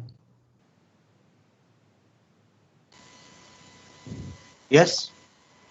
I think you might be on mute, Chairman. Sorry, I'm talking to myself. Yeah, go ahead. Thank you, Okay, Mr. so Go ahead, but just make it brief, please. Yeah. To answer his points, Party Wall Agreement doesn't resolve this because that resolves after damage is done.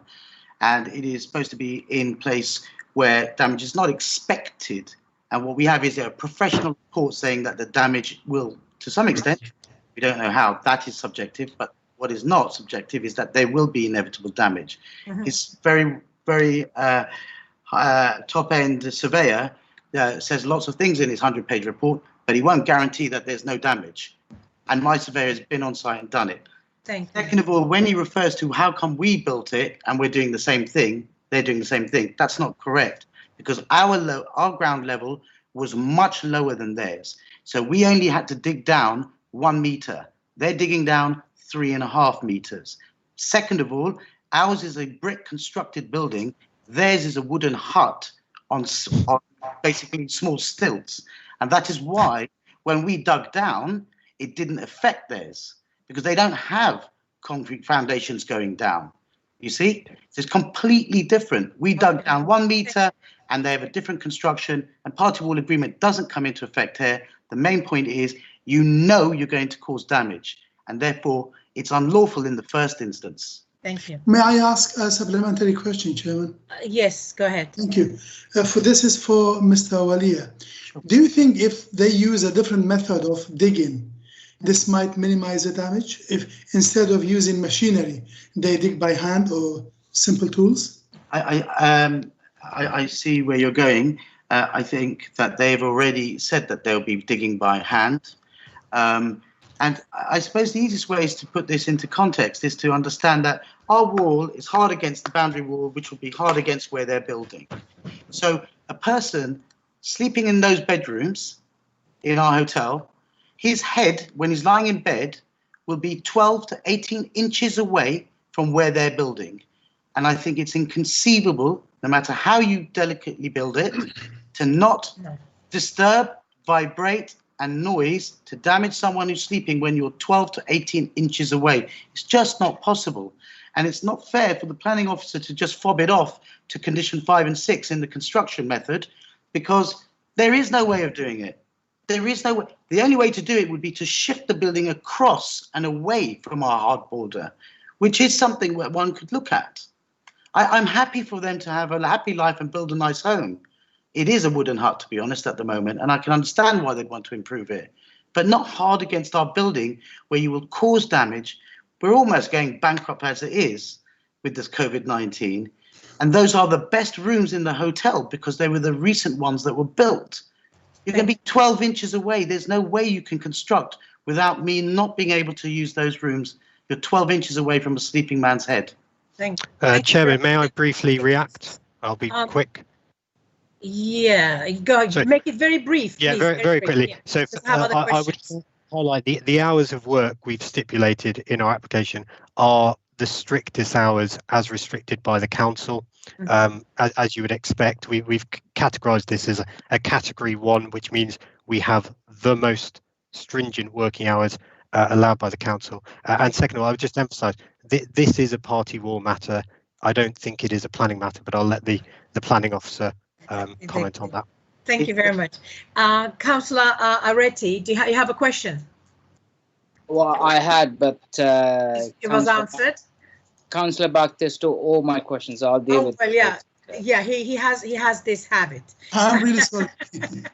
And you even taken my answer as well. So okay, okay, no problem. Any other councillors have a question? Because I have a question. No?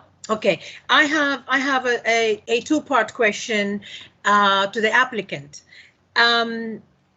You said the height of the building at the extremities goes down. So at the very top, at the peak, how high is it? Yeah, so so in our planning application, thank you. I wonder, Fiona, if you're presenting, I don't know if you've got access to the other schematics, the side schematic that shows the building from the east. I only have the drawings that were shown in the presentation just now, unfortunately. I do have it. Am I allowed to present? It was part of the planning application and it would make it much clearer. Oh, okay, go ahead. Well, I think the drawing shows that you're 2 meters above the sorry. Can I finish with him, and then if I want you to interject, I will let you know. Okay, go ahead. So whoever controls the meeting, I think it's Anna, will need to give me right to present. So Anna, I don't know if you are listening. Hi, good evening. It's Anne Wright speaking. Chairman, we do not allow for people to present at the meeting. No problem. Okay, I'll just verbally then. Okay, can you just verbally explain it? Yeah, of course. If you just tell me, I mean, at the highest point, because I can see it's tapering down, but at the highest point, how high is it? Yeah. And is it 2 meters high, or is it 2 meters altogether? Do you see what I'm saying? Yeah, so no, at the highest point, which is right in the middle of the building, it is 1.7 meters higher than the current building, which itself is about. So it's like a person, a medium height person, if you see what I'm saying. Yes, the reason we've designed it like that, just to give you some clarity, is twofold. First of all, when we consulted with all the neighbours in the area, one thing they were very keen to do was minimise the amount of construction and excavation. So we built this shallow basement that, as Fiona says, is a lower ground floor rather than a full basement as we know it. Now, to do that, we need to create the space for our living space upstairs.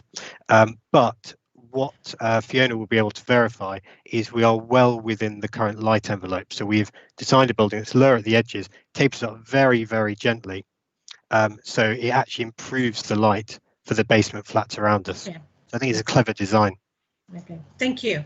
My second question was, this is a modern building, a new building. Is it carbon neutral? Yes, so what we're going to do is two things. So in terms of the build, I'm personally committed in all my life to being carbon neutral. I grow my own crops and we offset all our carbon. So for the build process, I plan to plant trees in a scheme probably on the Isle of Arran, which is where my son is named after, to offset the carbon from the build. And then in terms of the operational the operation of the building. We're looking at using an air source heat pump for all of the energy in there. We did want to, but we unfortunately can't put solar paneling in because we're overshadowed by 196 Conrad. But we do whatever we can to make it as green as possible. Okay, thank you very much. Any questions to the applicant or the objector? I mean, because I'm going to move on to questions to officers. Okay, in this case, Councillor Bennett, you have a question to Mrs. Ray?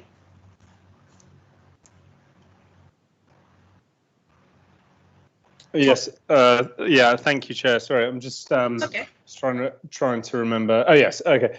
Ms. Ray, have you seen the report Mr. Willier refers to, where he said the surveyor said that if this work took place? Yeah, there's thank you for your question. We have in the addendum report and something from the structural engineer that Mr. Wallier has appointed. We've also got the construction method statement that was submitted by the applicant supporting the application, so showing that it would have an acceptable impact. The construction method statement that we received from the applicant does talk about sort of hairline cracks and very minor damage, which is what we would expect with a basement excavation on a property that shares a party wall. It's within the kind of limits that we would generally allow, and we have approved on many occasions, because it does come down to the Party Wall Act. There's no risk of collapse or anything like that, because that is what we're seeking to protect when we ask for the structural engineer's report, because that is where it kind of comes into the realms of planning, because we want to make sure the buildings that contribute so much to our conservation areas, etc., are protected during the course of building works as well. So we're, in terms of planning, we're comfortable that it has an acceptable impact, and we go by the structural engineer's credentials. So if you put two structural engineers together, there may be differences of opinion. That's why often with a party wall agreement, there'll be an independent person appointed to kind of work through things, because they won't necessarily agree on everything, putting it in the most simplest of terms. But for the purposes of the planning application, the construction method statement, we're confident is enough to meet the requirements of the policy and the basement SBD that we have. I hope that answers the question. Yes, no, that's very helpful. Just as a quick follow-up, I know we've already got conditions in, particularly I think it's condition 4 regarding the insurance that the work is properly supervised. I know on some cases, correct me if I'm wrong, we have requested that a bond be posted prior to work commencing. I'm taking it from your previous answer that the level of damage which could occur is not of a level such that we would ask for a bond in this case. Is that right? Actually, as part of the Code of Construction Practice, so condition 6, which is dealt with by our construction management team, that would involve a bond.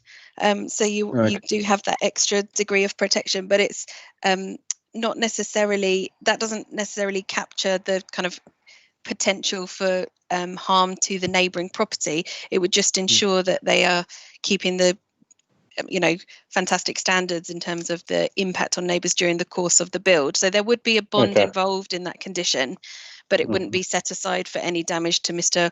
Wallier's property. That would be dealt with as part of the party wall agreement if such damage did occur. Yeah, I understand. Thank you very much. Thank you.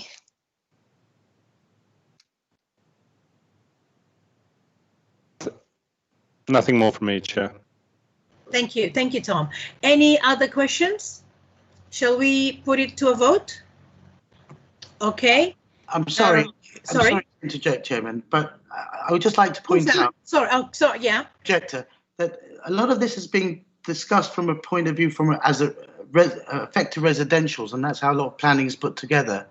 But the fact that you can get hairline cracks, we've got to recognise that this is a hotel, not a residence, and that the sleeping hours are different. And so where the planning officer says that hairline cracks might be acceptable, they're not acceptable, because in a hotel, people sleep at all hours of the day. If they've flown in from Hong Kong, they sleep in the middle of the day. And so those aren't acceptable types of behaviours. which may be in a residential setting. And no one's taken into account the 5 to 10 trucks a day for 48 weeks, where people will be scurrying back and forth by hand, putting the rubble away. You know, that is not feasible in terms of maintaining a peaceful right to live. And it's very different in a hotel environment than it is for residentials. I see your point. I thank you very much for your contribution. No, don't worry. Thank you very much for your contribution. Thank you. Okay, councillors, can we put this application to a vote now? I'm going to call you one by one on flat A. What is it? 196 Cromwell Road. Can I ask Councillor Aretti, are you for or against? Based on the recommendation and hearing to both parties, I'm in favour. Yes. Okay, Councillor Bakhtiar. Chairman, I would like to make a comment before giving my verdict on this. I do understand Mr. Wali's concerns, but we are here, we need to balance both sides' interest. And this is, in terms of planning, we can only do this, we can't go beyond this. Yes. Therefore, I would like to go with the recommendation, or officer's recommendation, and grant this application. Okay, Councillor Bennett? I support recommendation to grant, Chair. Thank you. Councillor Adorian? I support the recommendation to grant, Chair.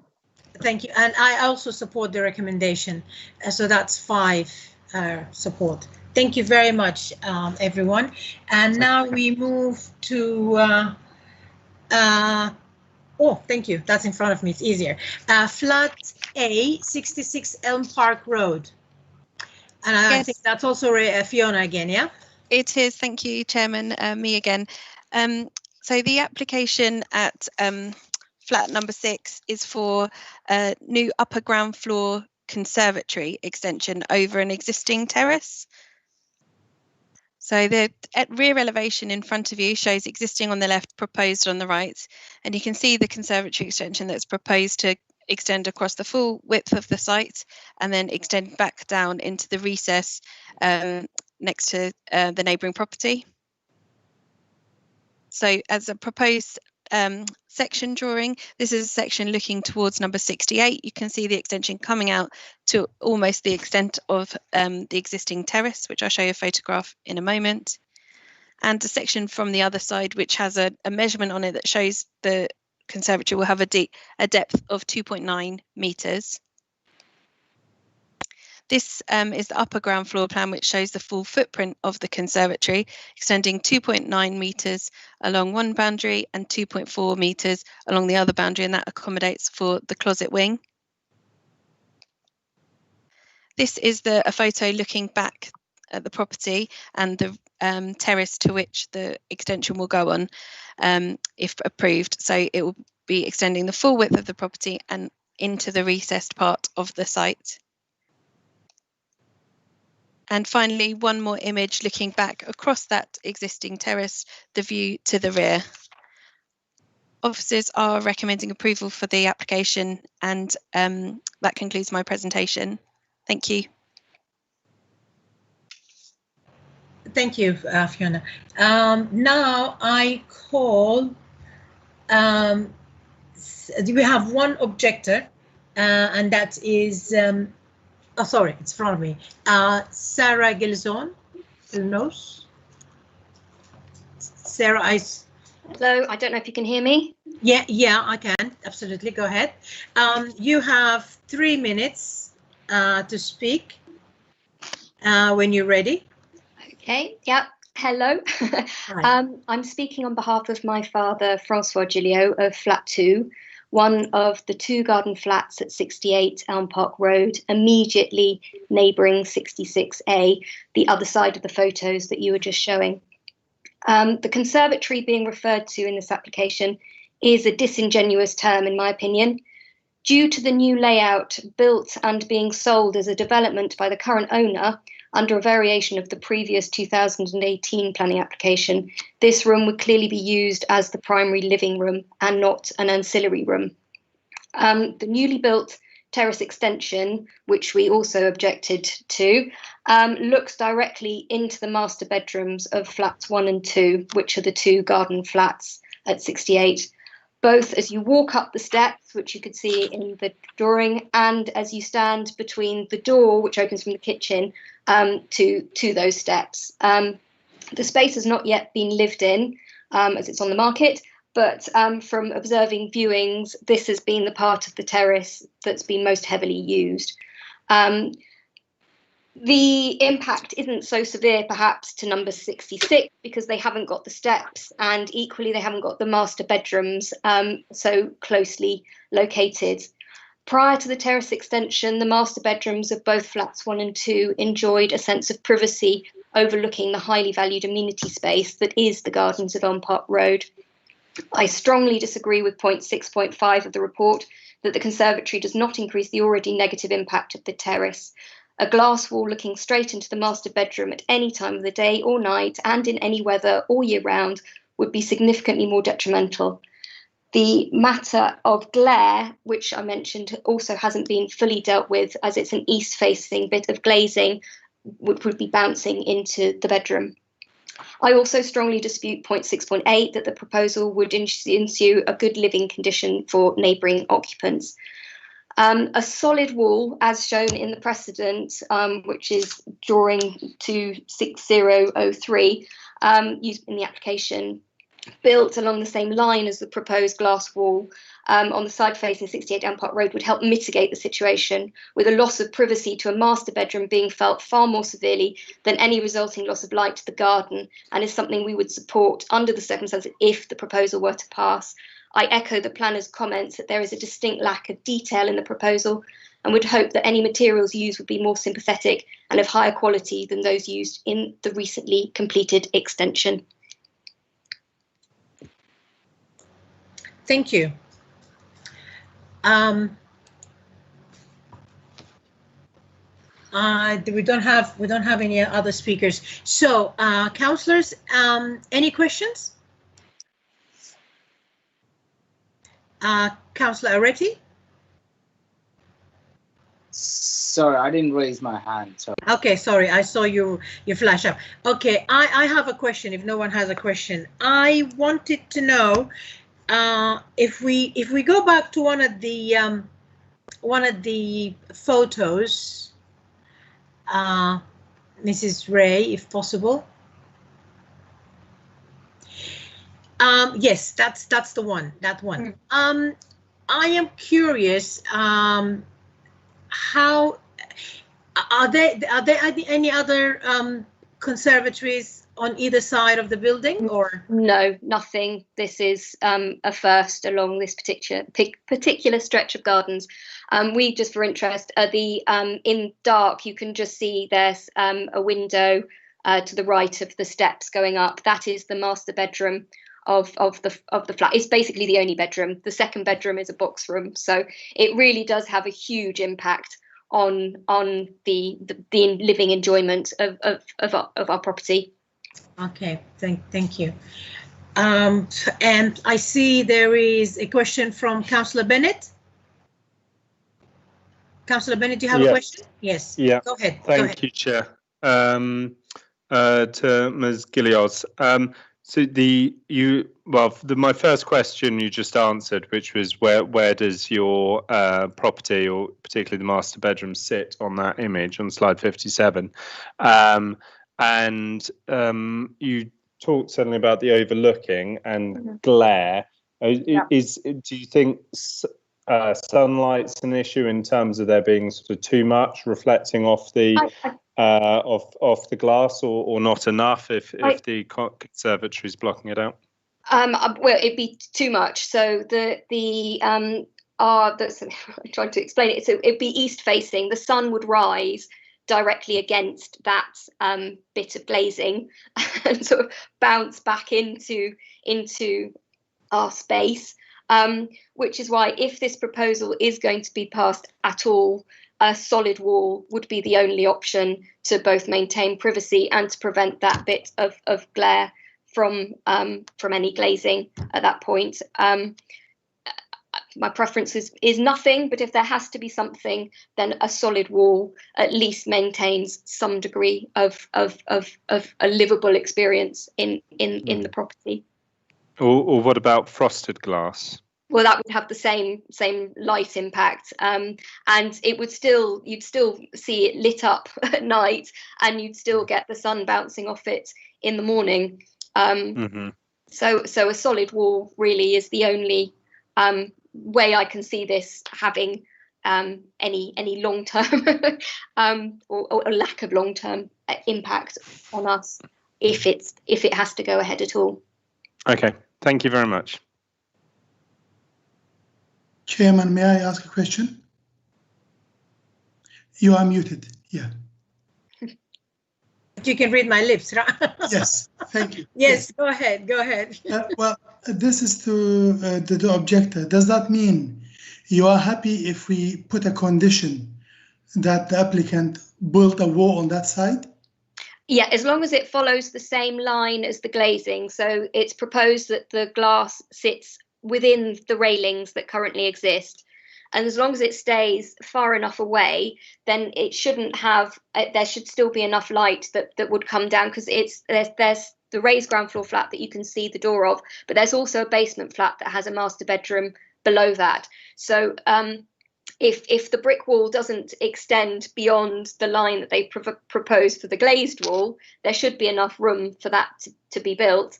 Then yes, a solid wall would have less impact than a glass wall, in my opinion. Thank you. Any other questions to the objector? No. Any questions to the officers?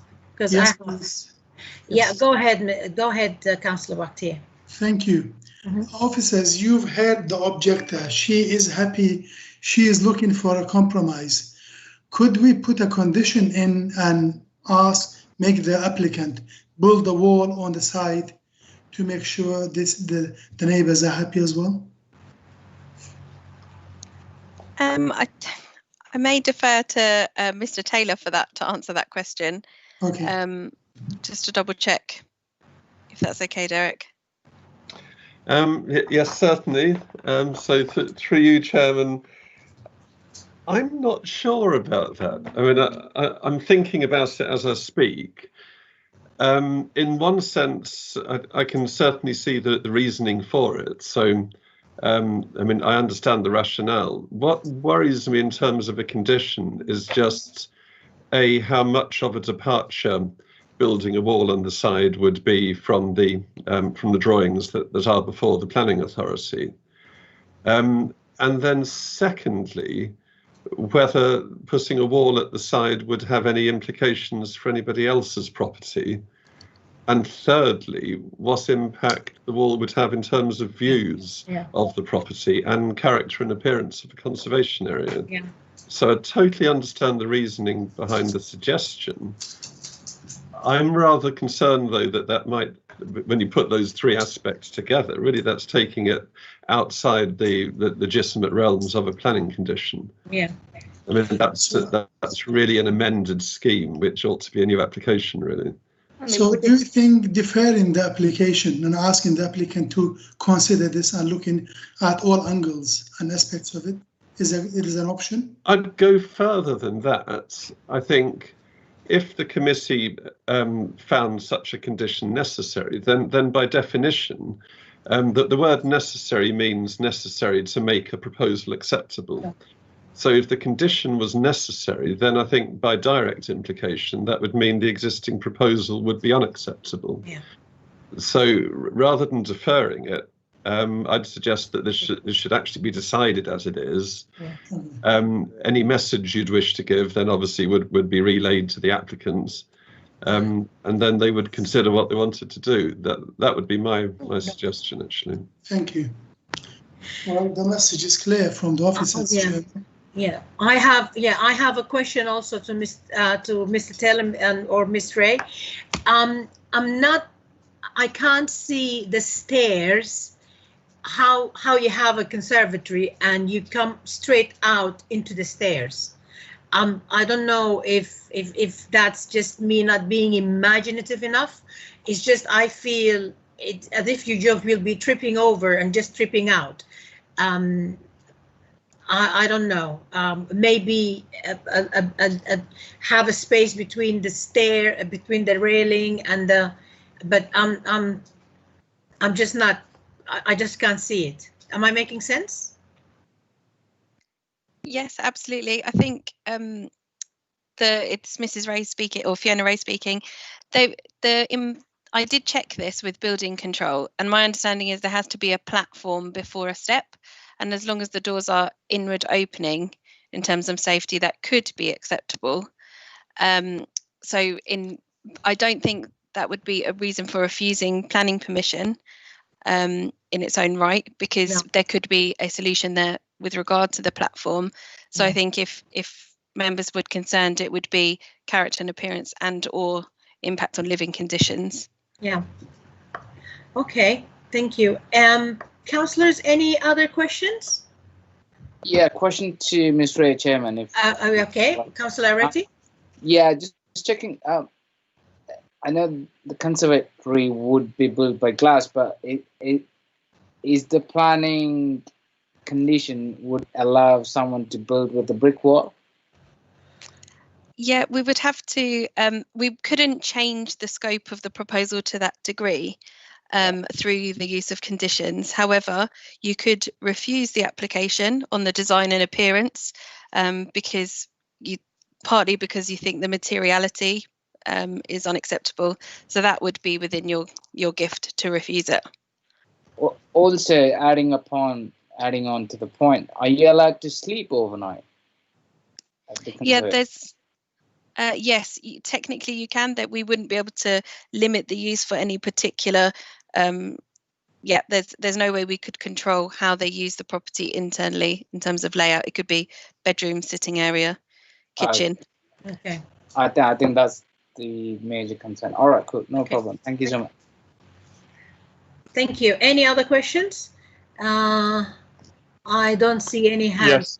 Oh, sorry, Tom. Yeah, okay, go ahead. Yeah. Thank you, Chair. I just wanted to get officer's opinion on this question of glare, which is a sort of interesting one, and the suggestion the neighbour would actually prefer a more solid wall, which is normally the opposite, because solid wall would obviously block out sunlight, but because of the angle of the sun here, she's worried that there'll be too much. Is that something which has been a planning consideration before? Is there any sort of precedent on this being an issue? You didn't. Not from my experience. I've not. The policy that we refer to, policy CL5, doesn't specifically talk about the impact of glare. It's usually to do with losses of daylight and sunlight, sense of enclosure, etc. I don't know if Mr. Taylor has any experience where we've refused something on glare. Well, no, I don't think we've refused something on glare as such. Certainly large sort of glazed structures, particularly at this level, can be controversial in terms of light. I mean, when lit from within, obviously a loss of light can be emitted from them. That has to be balanced against the reality that someone can actually illuminate the exterior of their building or their garden, as you can see in this photograph, without requiring planning permission in any event. And then it becomes a matter of comparing how the conservatory might be used. I mean, maybe it would be lit from within for longer periods than an external terrace or a garden might be. I mean, the matter of glare and the matter of light emission, neither of them are actually mentioned in our policy CL5. Policy CL5 deals with many things such as noise and sense of enclosure and loss of light and overlooking. It doesn't actually deal with light emission or glare, but it is material. It's a material consideration. Thank you. Yeah, that's. Yeah, no, it's an interesting, certainly one I haven't come across before, but it's an interesting consideration. One other question. I know in the report it says there are other conservatories on this, not in neighbouring properties, but on this row. Is this the biggest so far, or are the others of an equivalent size? Yes, I think from my research at looking into this evening, it is the biggest within the group. It also appears to be that the majority of conservatories are more situated at lower ground floor, so rather than upper ground. I couldn't see many examples of them. They are the kind of lighter weight infills set within the closet wing. So this would be something different and something larger at this particular floor level. So I apologise, I lost you just for 2 seconds there. Did you say you're not aware of any others on upper ground floor on this row? Yes, not aware of any of comparable size to this at upper ground floor. I think there are some infill extensions set between the closet wing and the boundary further along, but one of this kind of scale depth, it does seem to be the first amongst this group. Okay. Okay, that's good to know. Thank you very much. Thanks. Thank you. Any other questions? Okay. I feel with this being a conservation area, I think this conservatory is not really in keeping, and we just heard it's a little bit on the largish side, and clearly we can't do anything about the material to mitigate glaring and sun reflection and all that. I don't know, what do colleagues feel? Any comments? Yeah, Chair, Yeah, if I may. Yeah, it's certainly not a clear-cut case, but I'm leaning slightly in your direction that this is being sort of on upper ground floor and larger than others on the row, and a conservation area, then plus the other issues on living conditions with glare. I'm leaning just very slightly in favour of rejecting the application. Okay. Thank you. And any other comments from Councillor Aretti, Bakhtiar? Yes. Mo, yes. I agree with you and Tom, and I think we are here to balance things, and the best way to balance it is to reject it and ask the applicant to amend and submit that application in the future. Okay. Councillor Dorian, sorry. Councillor Aretti, sorry, go ahead. Sorry, Councillor Bakhtiar, do you read my mind or something? He's a mind reader. Oh. Well, we get on well. Yeah, I agree. You get on. Yeah, you think along the same lines. Yeah, I think they probably have to speak. So I completely echo what Councillor Bakhtiar said. It's good that both the neighbours speak and go from there. A new application would be a great. Great one. Yeah, that's it. Thank you. Councillor Dorian, what are your thoughts? Yeah, similarly with colleagues, I think just on the grounds of design and appearance and everything that we've discussed so far, it may be wise to go back to the applicant on this. Exactly. Okay, so shall we on this note take a vote? Can I start backwards? Councillor Dorian, which way are you leaning? I disagree with the recommendation. Okay, Councillor Aretti? I'm abstaining. Abstaining, okay. And Councillor Bakhtiar? Against. Against. Councillor Bennett? Also against, Chair.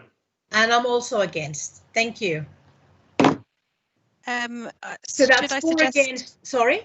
Should I suggest Absolutely, that's against the recommendation, but should I suggest a proposed reason for refusal, Hazel, or should we? Sorry. Yeah, I think you should suggest some reasons for refusal and then put those to the vote. Yeah.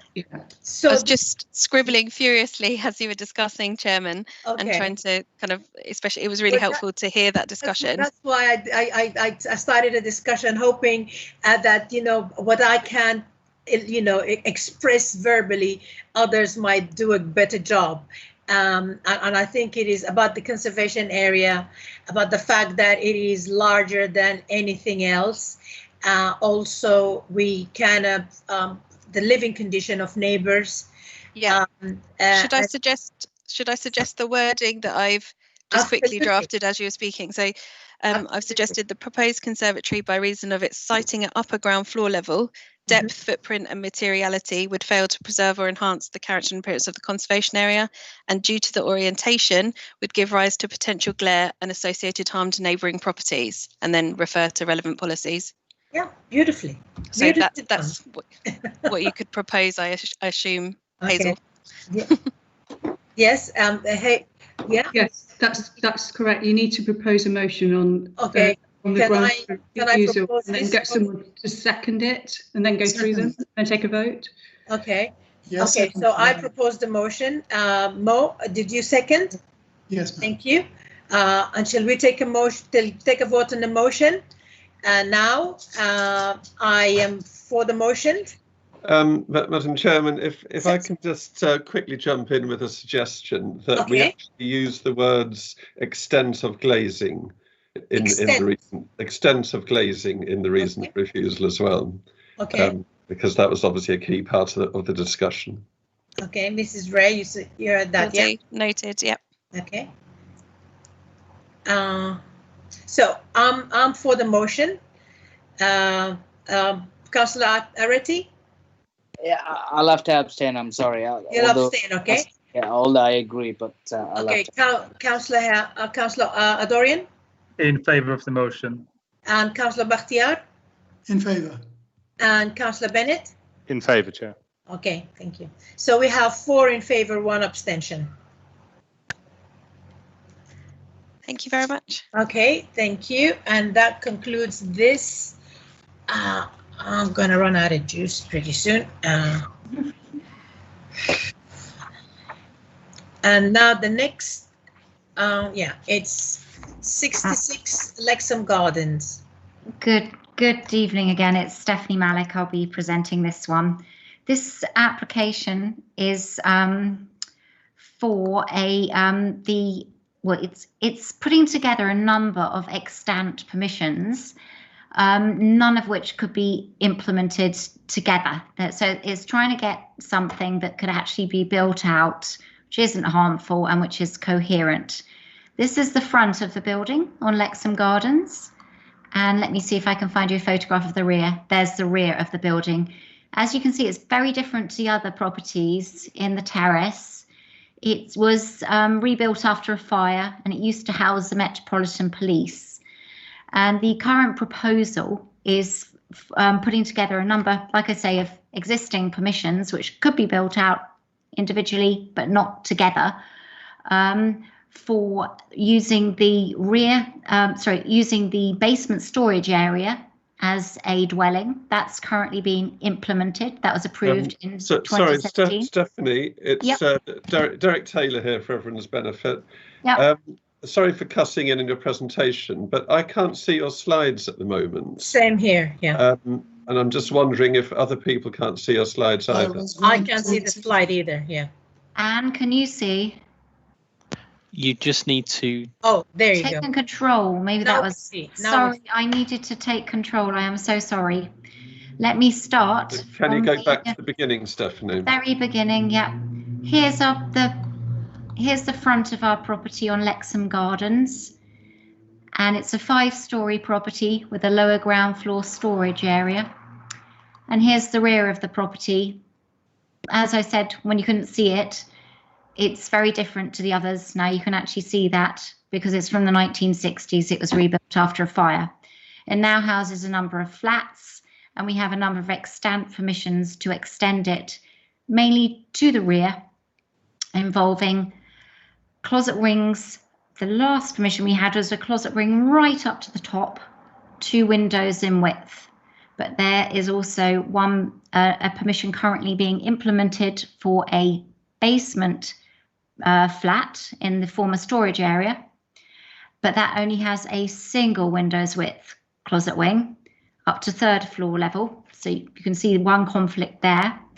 And we've had various approvals along the way for terraces at the upper levels between where the closet wing is extended and the neighbouring properties closet wing in this recessed area.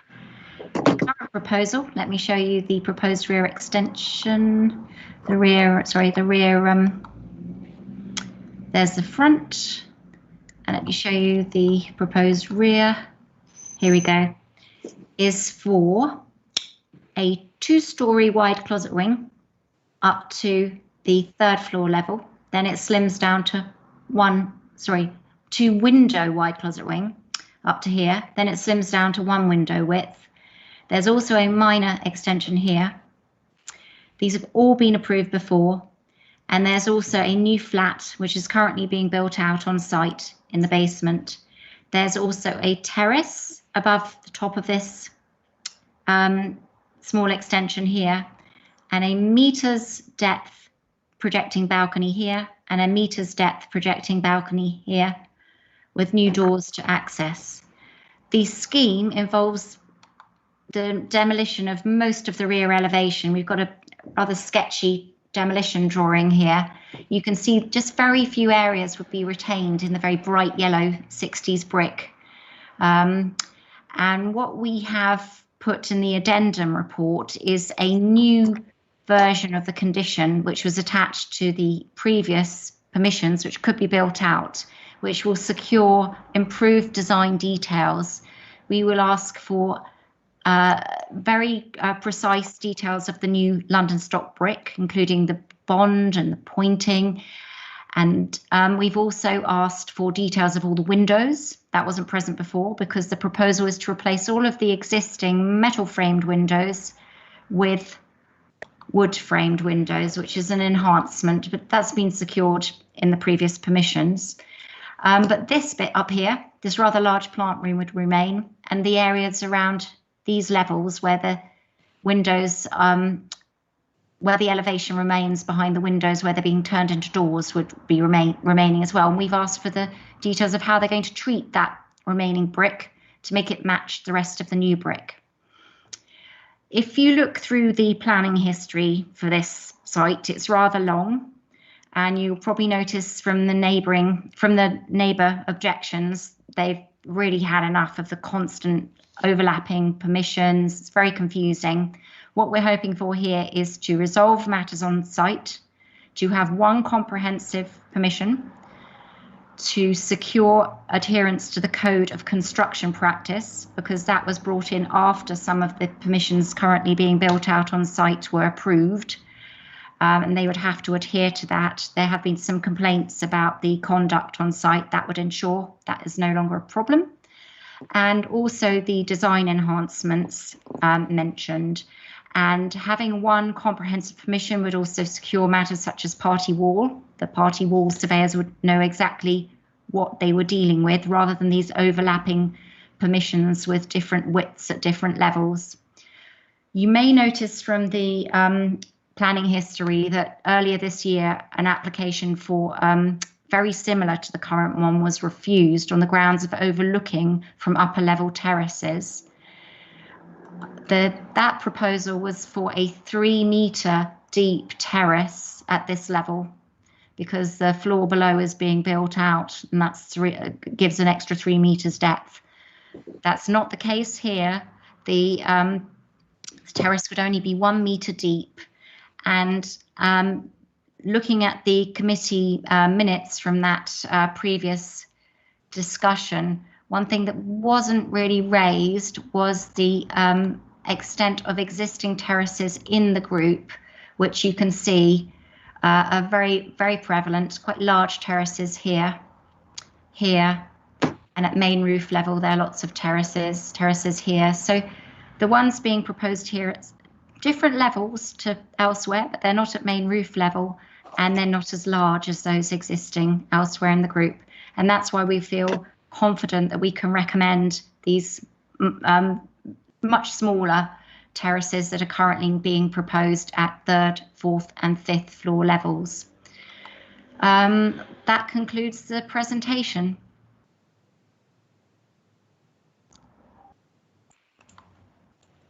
Thank you. Now I can. We have one speaker, don't we, on this one? is the objector. Steve Mertes, please. Yes, I'm present. Thank you. Absolutely. Go ahead. You have 3 minutes. Thank you. Let me know when you're ready. I'm ready. Okay, start. 66 Lexington Gardens, as we heard, has made over 13 planning applications in the last few years. Some of them approved, many denied, and many in conflict with each other. Mrs. Malik is correct. This most recent application must be considered alone and on its merits. But she is incorrect to imply that you may take a flexible approach to the elements in this application which have previously been approved. She must also direct your attention to what has previously been refused. Whilst the committee previously accepted some elements of this current application, many of those previous applications conflicted with each other, as we heard. The committee itself noted this in February. Now, 66 has tied together fragments of not only previous approvals, but also, and more importantly, previous refusals. 66 now proposes a collection of elements which the committee has not approved as a whole. But as a whole, they harm the neighbor's amenity more than any of the individual elements did on their own. A major concern is the 5th floor balcony, which we heard about, and which is referenced in the report. Mrs. Malik says in the report, whilst the balcony currently proposed at the rear on the 5th floor would match that which formed part of the refused permission. That is, you already refused what is now proposed. Please don't be misled. 66 does not yet have permission to build this entire scheme as they now propose it. Their purpose is not only to bring the refused balconies into the approvals, but also to wrap it up with some conflicting elements of the previous approvals. As far as the large rear extension is concerned, we need to be clear. We do not object to it. But instead, we object to the multiple balconies at the upper 3rd, 4th, and 5th floor levels. Mrs. Malik admits in a report there are no balconies in the neighboring properties at 3rd, 4th, and 5th floor levels, and this is a conservation area. She commented that this property is very different to others in the area, but a conservation area is all about making a coherent development. Why would we continue to make this property even more different than those surrounding it? This application for multiple modern stacked balconies on 3 floors has already been refused in February by this committee. If this committee now approves this mishmash application, far from enforcing its own planning policies, it will be sanctioning obvious and significant breaches of the Lexington Gardens Conservation Area appraisal and of your own local plan. I'm sorry, but this application is a try-on to achieve what was already partially refused. For example, you refused double doors onto the flat roof basement extension because the committee correctly found that access to that outdoor space would, and I quote, harm the neighbor's amenity and living conditions in terms of increased noise, disturbance, and loss of privacy, contrary to, in particular, policy CL5. Mrs. Malik's report misdirects you to conclude that because these stacked balconies are, quote, small, the overlooking concern is reduced. But CL5 is not just about overlooking, it's about, as we've heard, noise, disturbance, and loss of privacy, so clearly identified in CL5 and already cited by this very committee as grounds for refusal for a similar outdoor space. It is also wrong for Mrs. Malik to claim that only, quote, large gatherings on these balconies will create the sort of avoidable nuisance we're concerned about. At night, a single person on a mobile phone can be very loud. These 3 stacked balconies, inappropriate in and themselves for a conservation area. Sorry, can you please wrap up now? I will wrap up. Yeah. I will be happy. Just if you would indulge me as you have the other speakers, I'd be very grateful. These 3 stacked balconies occupied by small groups of people eating, smoking, drinking, playing music would be impossible to control by conditions. 66 is not owner occupied. The balconies are intended to appeal to the short-term let market. So let me just say that it's not true, as the applicant stated and as Mrs. Malik picked up in her own report, that the proposed balconies will have no adverse impact on the living conditions of the neighbors. Collectively, they present a much greater threat than anything permitted so far. 66 essentially wants to have their cake and eat it, and this committee should not facilitate or indeed encourage this sort of misleading behavior. And in conclusion, I would just say that we heard in relation to the previous applications how important it was to communicate with the neighbors and involve the neighbors. The absentee owners of this property have never communicated with us on any of these applications, not one. And we also heard about how important the party wall agreement was. We do have a party wall agreement, and we have found out through our surveyors that has been breached. They have dug under our foundations, and they have admitted trespass. That is what we're dealing with at 66. Thank you. Thank you. Thank you very much. Councillors, do you have any questions? Yes, I have, Chair. Councillor Bakhtiar, yeah. Thank you. Mr. Mertes, I have received your email and I've been looking at your points. So if you, I know you spent some time explaining and sending emails, but human to human, can you tell us the impact on you and your neighbors, the direct impact, please? Well, human to human, the first thing I would say, it's been extremely disappointing that we've had no communication from the absentee owners of this property about these 15 planning applications since they started. It's complete disregard of the neighbors. And then we asked, because we didn't really trust them, we asked what they were going to do with the properties, and we were told that they're going to be for short-term lets. Obviously, these balconies are to appeal to short-term lets, which makes us very nervous about how they're going to be used and how CL5 might be breached in terms of noise and disturbance. These aren't neighborly neighbors who we can have discussions with and talk about it and get to know. It's exactly the opposite.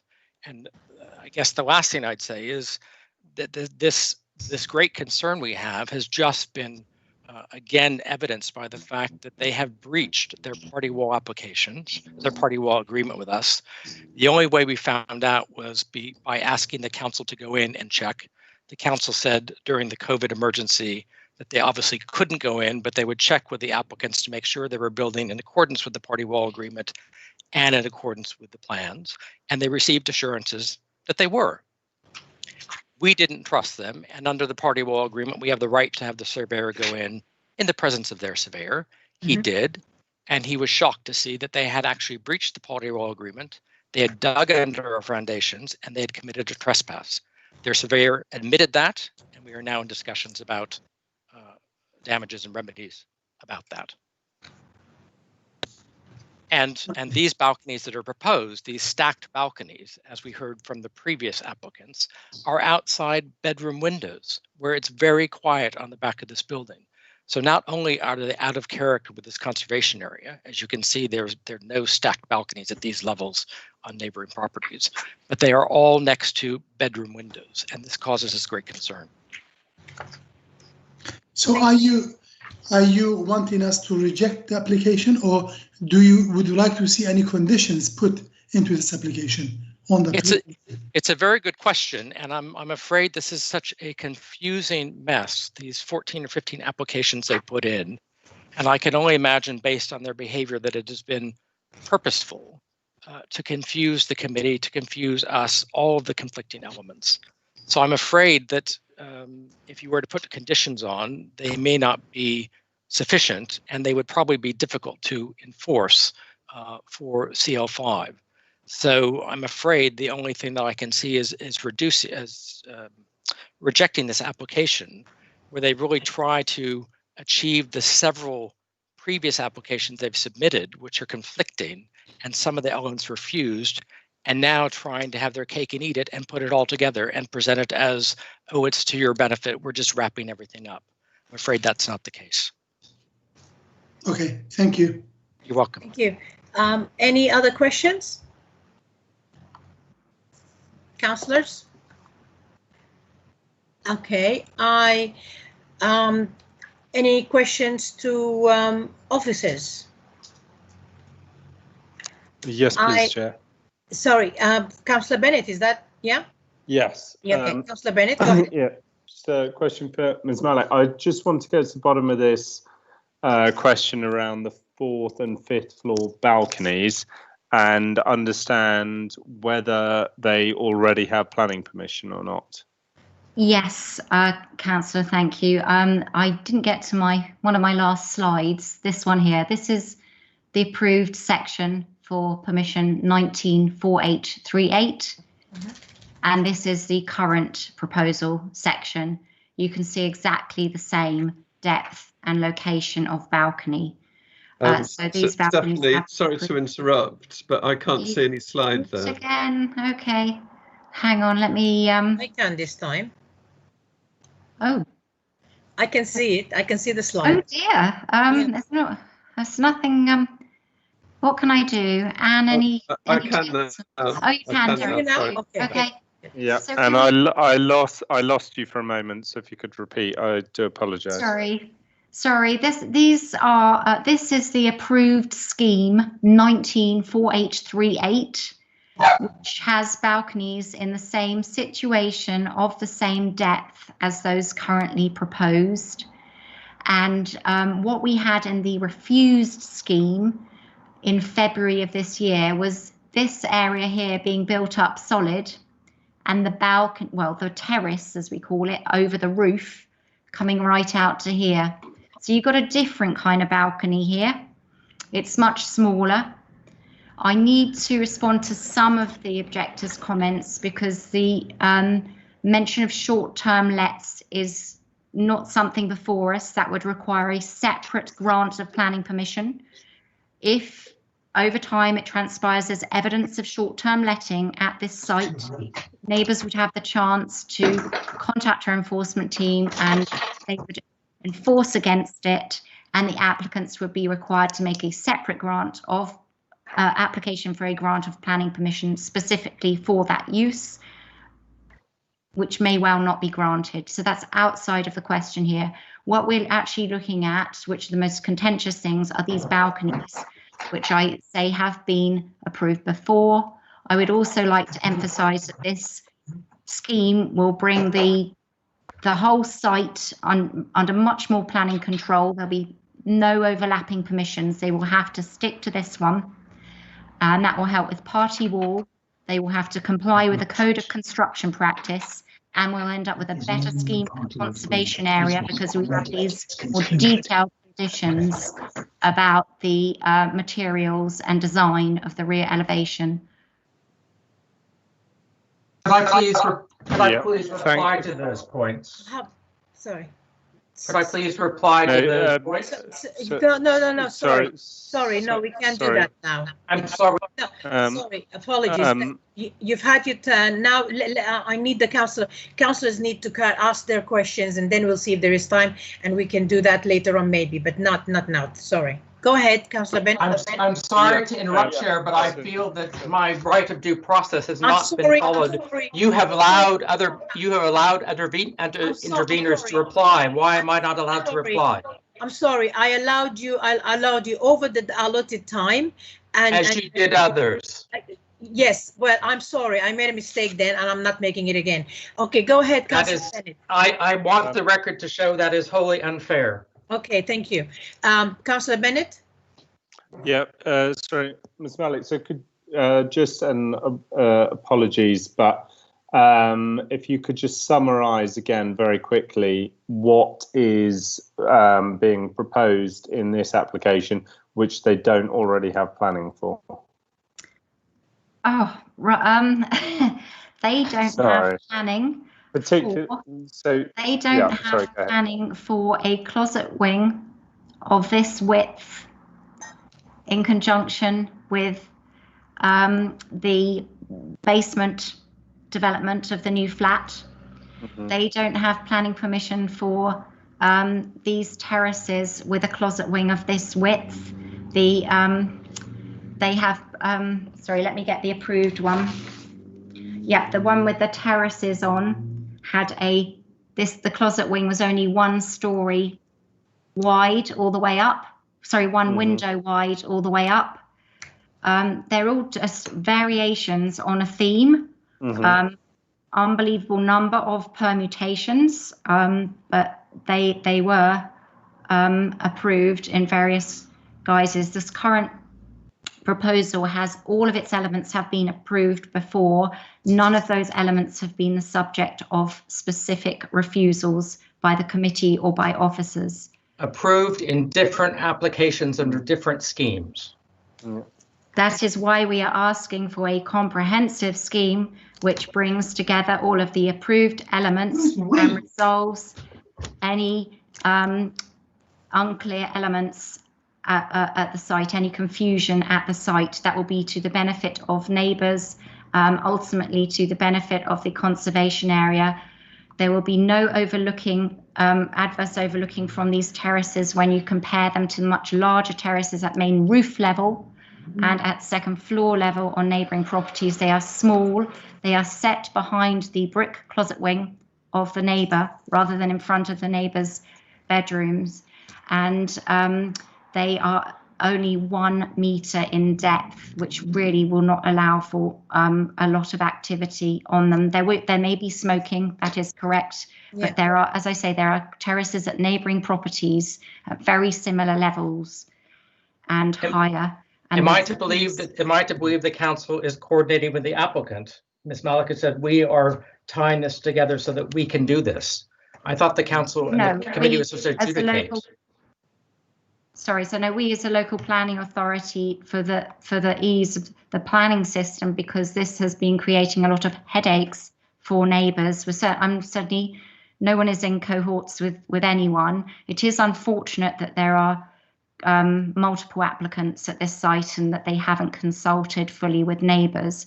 But it doesn't mean the scheme is unacceptable. Okay. Thank you very much, Ms. Malik. The sort of last point I'd like to mention,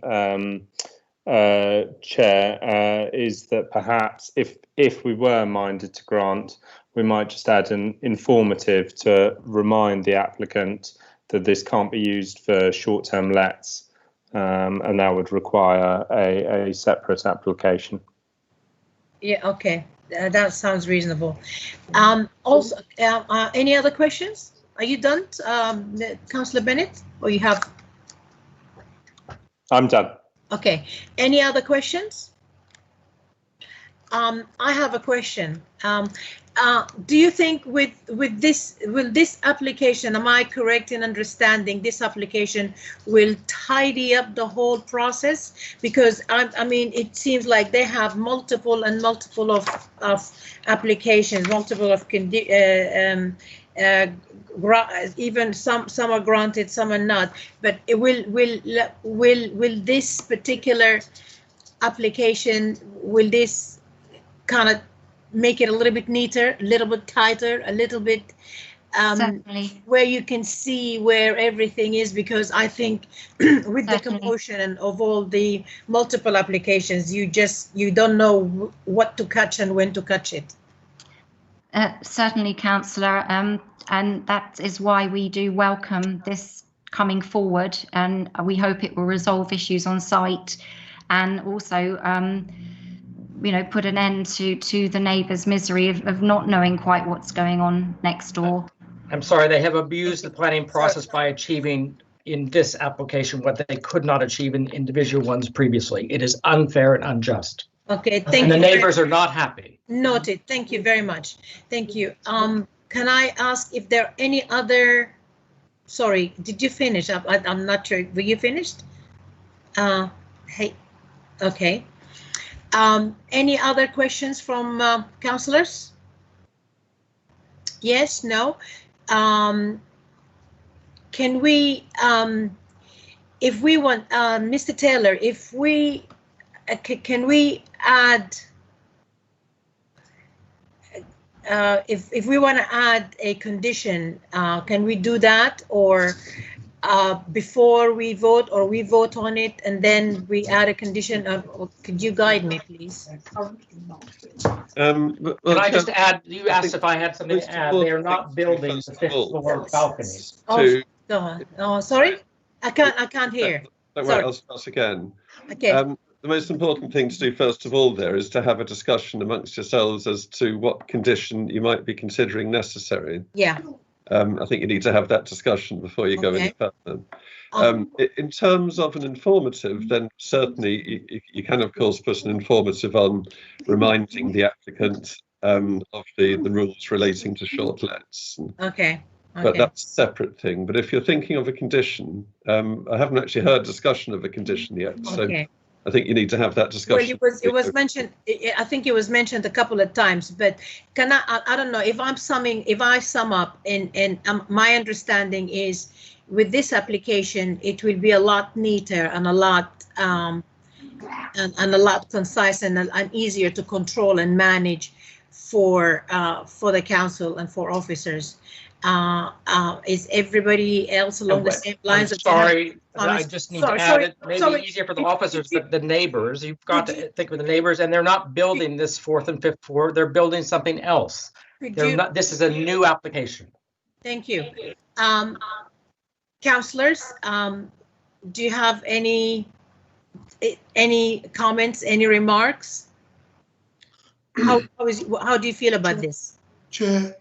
Yeah. Yes. Thank you. I personally don't feel very comfortable about this, especially what we are going through. Most people are not aware, but we only have 8 objectors or 6 objectors here. And my understanding, neighbors are not very happy about this. So I'm not quite sure about this. That's why I asked the objector that question. Do you have any conditions? He couldn't give us any conditions. What conditions could we put?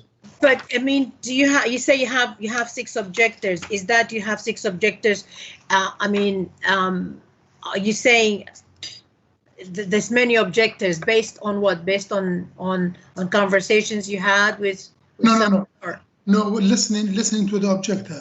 Yeah, but the objector have a reason to say everybody is objecting. If you know what I'm saying, I'm looking at paper and we're looking documented. There is 6 objectors. Yes. 6 people who actually said this is not acceptable. They don't want anything to do with it. I'm speaking on their behalf. You're speaking on behalf of the 6. Yes, I am. Okay, thank you. So he's speaking on behalf of the 6, Mo. So there isn't more than 6. It's the 6 he's speaking on behalf of them. We had an application earlier, the 231. 2 application was approved in 2018 and 2019. Neighbors were not aware about it because relying on somebody else. Now with a small application, we had 70 objections. So that means something is not right. Okay, thank you. Councillor Areti, do you have any comment? Well, thank you, Chair. I agree with Councillor Bennett's proposal, but I don't think that would fall under this specific application. So I've got nothing to add, really. Okay. Councillor Adorian? Well, I mean, given that if it's a tricky one, really, isn't it? If this were merely a kind of consolidation of the various extant applications, then clearly it would be quite straightforward. But clearly there are a few additional elements in there. I do have some concern about these terraces. So yes, it's a difficult one. Okay, so if we put this application to a vote in its current everything, I'm going to ask you for your vote. Councillor Areti, which way would you vote?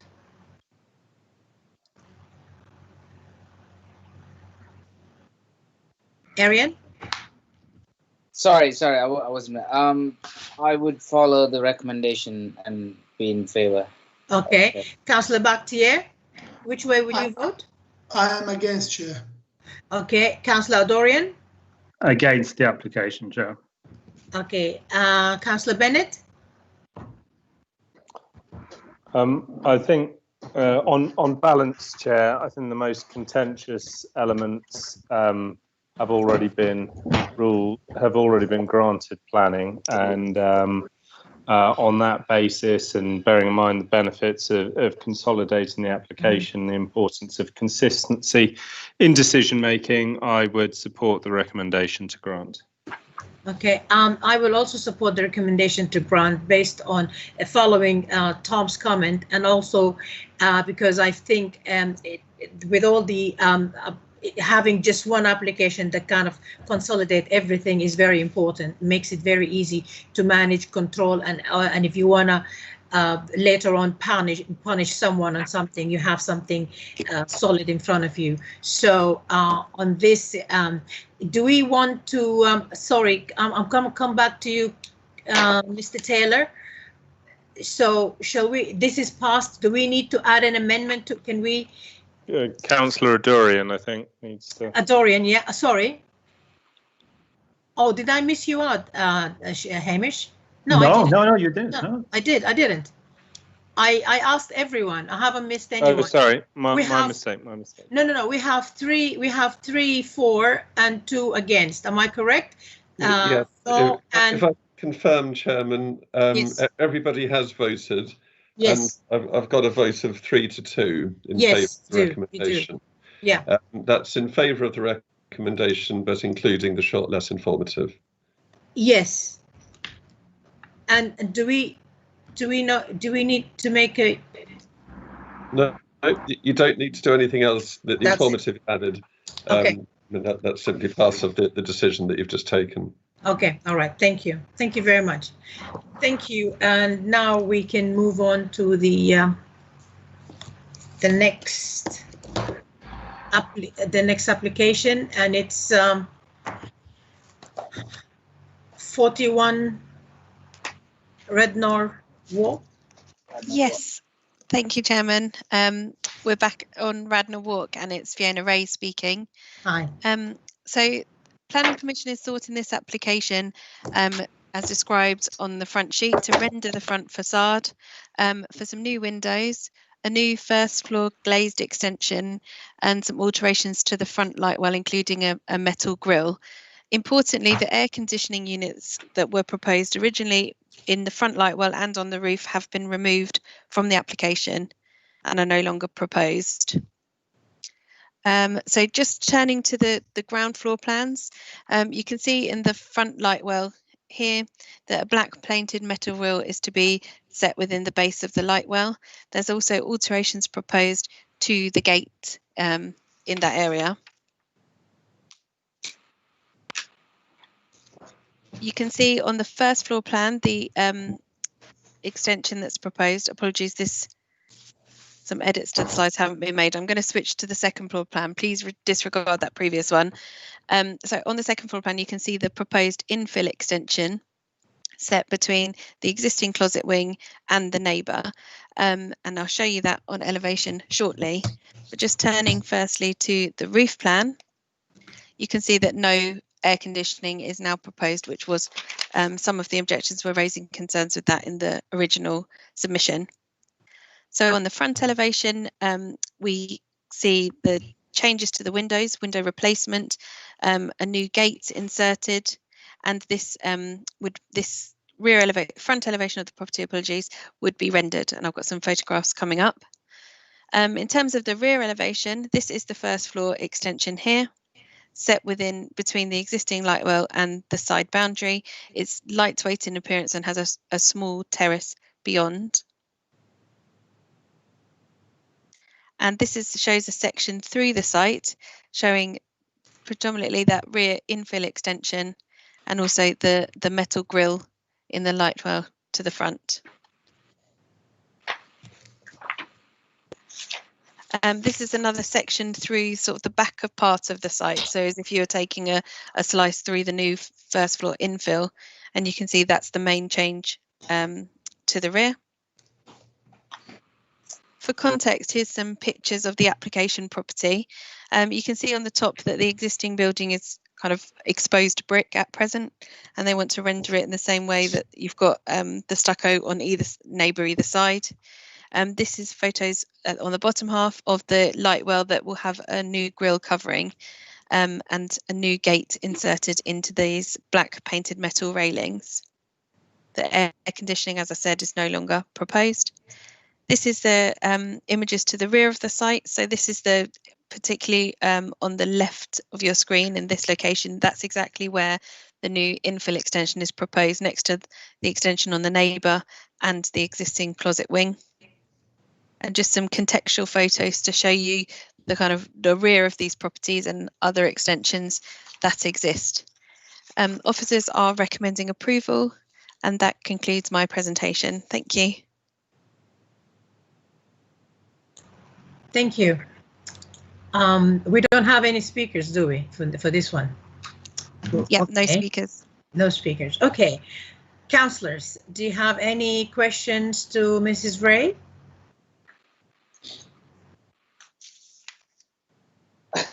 Wow. Okay. One question. No? Yes? I guess no. Okay. Probably because the aircon's been removed. That's what a lot of the objections are around that. Okay, so I guess okay, well, councillors. Sorry. I was just saying we normally have 5 days of summer, but we had 6, and that's it. So yeah. Okay. So I guess in this case, can we put it to a vote? Can I ask Councillor Aretti, which way would you vote? In favour of the recommendation, Chair. Thank you. Councillor Bakhtier? In favour. And Councillor Adourian? Agreed, in favour. And Councillor Bennett? In favour, Chair. And that makes 5 agreed. I do too. Okay, thank you very much. And that is easy. Let's go to the next one. I guess it's after 9 o'clock, isn't it? The next application is with me again. Thank you, Chairman. Fiona Ray. It's 24 Warwick Road. Now, this application, planning permission is sought for the reconfiguration of flats at the property. So there are 10 flats in the current proposal, the current property, and they want to change it to 4 flats. They also want to construct a basement extension under the ground and have some external changes. So turning to the slides, the existing floor plans, they're included in full in the report pack, so I won't go through everything, but I think it's important to point out that normally we would see amalgamations and the loss of units as contrary to policy, because we're seeking to protect as many as we have. However, the units at this particular property are very, very poor in terms of their quality because of the size of them. So we've got studio units that are between sort of 12 and 29 square metres, where our current standard for new homes would be at 39 square metres. So just taking one particularly bad example, the existing first floor plan, you can see in that kind of pinkish colour, you've got a studio of 12 square metres. Now that is a very, very small space to have a kitchen, a bathroom, and you also have a very small window set against a big, deep closet wing at the back. So it's just that they are poor quality units. So that's why you have this recommendation to grant. So turning to the proposed floor plans, you've got them set over 2 floors. We see this as a big improvement, moving towards the standard and that we would expect to see. Some of the units have even moved to having a dual aspect, which is beneficial as well. Turning to a first floor plan, so the unit that we saw to be the whole unit was in this proposed first floor. You can see that has now been converted to a bedroom, but there's 2 bedrooms. There's one at the back here, a bathroom that doesn't have any light, and a front living area. It's sort of a much better layout and set over the whole floor. It doesn't, with our normal policy about amalgamations, we would also limit that they can't amalgamate further again, but there's little potential to do that in this particular application because of the size of those units as existing and now proposed. Turning to the extensions, you have existing front elevation and existing rear elevation. We have the proposed basement shown just under the rear garden here, and I've got a section coming. You can also see a small extension proposed, set within that closet wing to match the neighbouring property next door. And then this is the proposed basement extending under the garden, and you can see this is kind of the arrangement of the light well set down within. That wouldn't be particularly easy to see unless you're actually in the garden, but nevertheless useful for context. The basement doesn't go under the entire house, it's mainly under the back part and the rear garden. You'll see in the recommendation that there is a proposal to remove a tree from the site. I think paragraph 6.1 of the report does talk about trees, but it's not hugely clear. So I just wanted to confirm there's no objection from our arboriculturalist on this. There are 3 trees across this property and the 2 neighbours. The 2 neighbouring trees that aren't in the gardens would be retained, and they're satisfied they would be sufficiently protected. And it's just 1 tree to be removed in the actual application site, which isn't of great quality. But we nevertheless will be asking for a new tree to be provided as part of a landscaping scheme, and that's sought by condition 10. Okay. And then there's just some photographs of the rear garden for context to show you that it's sort of hard paved at the moment. This is the tree that they're seeking to remove, and we will be seeking a medium-sized tree to go back. So that concludes my presentation. Thank you. Thank you. Any questions from councillors? Well, I was going to ask a question about trees, but Fiona explained very well, so no questions. Okay, fantastic. Councillor Bennett? Yep. Thank you, Chair. Just a very, very minor point on the bicycle spaces. I think because I think the application has changed after it was put in, and it's gone through a couple of iterations. But so it's probably why we have in 6.7, I think, is to suggest 7 bike spaces based on 1 for a 1-bed dwelling and 2 each for the 3-bed dwellings. But I think we have in front of us 3 2-beds and 1 3-bed. So I just wonder if the 7 bike spaces is enough, or if in fact all 4 of them need 2 bike spaces, and thus we need 8 in total. As I say, a very minor point, but I thought I would just mention it. Yes, you are absolutely right. What kind of covers that is condition 11. So condition 11 says that the development should not be occupied until details of cycle storage facilities have been submitted to improved in writing by the local authority. So we can secure that those details are correct and we're getting the right number of spaces. Given that you've picked up on that, Councillor Bennett, thank you. I would suggest that we add an informative just to clarify what actually is required and how many spaces should be provided. Yeah, great. I think I'd probably get pedant of the week, but yeah, that would be great. Thank you. It's helpful. Thank you. Okay. Any other questions? Okay, I guess, shall we put it to a vote? Councillor Bennett, let's start with you. In favour, Chair. Councillor Bakhtiar? In favour, Chair. Councillor Areti? In support, Chair. Councillor Adorian? In favour, Chair. Okay, I'm in favour also. Thank you. Thank you very much. Next one, please. Thank you, Chairman. That's me again, Fiona Ray. So it's 40 Redfield Lane. I know Councillor Bennett will remember this one because it came to committee back in April. So planning permission is sought to raise the roof by 1 brick and provide a roof terrace on the main roof. You'll see in section 4 that this was refused by Planning Applications Committee on the grounds of character and appearance and overlooking. So paragraph 4.3 of the report explains the changes that have been made to try and overcome this reason for refusal. And I will show you exactly what that looks like. So on the roof plan, we can see the existing on the left, the refused in the middle, and the proposed on the right.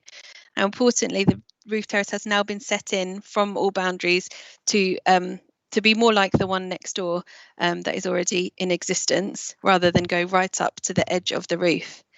So on the front elevation, we can see that there are railings on other properties next door. New railings will be introduced. The railing arrangement proposed now is slightly different because it stops people going to the edge of the roof, but limiting that certain area shown on the previous floor plan. The rear elevation is similar, so railings introduced, but with a different design to that which was refused. But you can see on the flank elevation how that works. So the railings basically set it in from the parapets to limit how much of that space is usable. So these are some views just looking sort of around the site, particularly next door, showing how the next door neighbour is set back rather than right up against. There is one further along that I think is slightly closer, but we would be looking to match the next door neighbour. So it's set away, improving the impact on both the character and appearance of the property and the neighbouring residents. And there's some images just of the sort of general street scene and the railings that are present at the moment. And there's an aerial image there just showing the application property in context and the couple of roof terraces we have next door. There's no kind of roof access being proposed. It's just a hatch in the roof that they would come out onto. That concludes my recommendation. My presentation. Officers are recommending approval as we believe the reasons for refusal have been overcome with the new proposal. Thank you. Okay, thank you. Councillors, do you guys any questions? Yes, question, if I may, Chair. Yes, and absolutely. Yeah, as Ray says, I remember this case well. I think just for the benefit of colleagues, as some of the objectors pointed out in their statements, part of the reason for this, or as the objectors put it, what they see as part of the reason for this application is that the applicant has tried to shoehorn an extra floor into that building. And the floors actually, if you look outside the building, they go straight through the middle of the windows. So he's managed to fit an extra floor. Yeah, exactly. So if you look at those windows on his property, you'll see a floor running right through the middle of them. So he's shoehorned an extra floor in, which, okay, is internal works and perhaps doesn't concern us, but he now doesn't have enough space for the top floor, so he's been trying to raise it, is what the objectors suggest. As Ms. Ray said, we refused the previous application to try and raise the roof, and there are a number of changes to this one. So my question, sorry, taking me a long time to get to it, is, you said, I think it says in the pack that the roof is raised by just a single brick, or the roof line is raised by a single brick. I mean, we can see here that there's quite a uniform roof line across the row, and a brick isn't very much, of course. But will that actually change the visible roof line from the street? I think it would change it slightly because it would be one higher, but I don't. So there would be a difference, but I don't think that difference would be harmful, in my opinion, because of the variation along there at roof level, in particularly different railings, different kind of roof access housings. The cornices along there, while at a consistent line, do vary slightly. Mm-hmm. It's actually really difficult to show you on elevation the change as I was preparing the presentation, because it is, even in plan times, very, very minor. So I think it's about 200 millimetres overall, whereas before, when committee rightly raised concerns, it was, I think, 0.7. So that is quite a big change in terms of the percentage of how much it's going up. So I think it would be noticeable if you were looking for it. That's what I would say. But as you're walking along that street, I'd be very surprised if anyone saw that as a harmful change. That's my kind of professional opinion on that.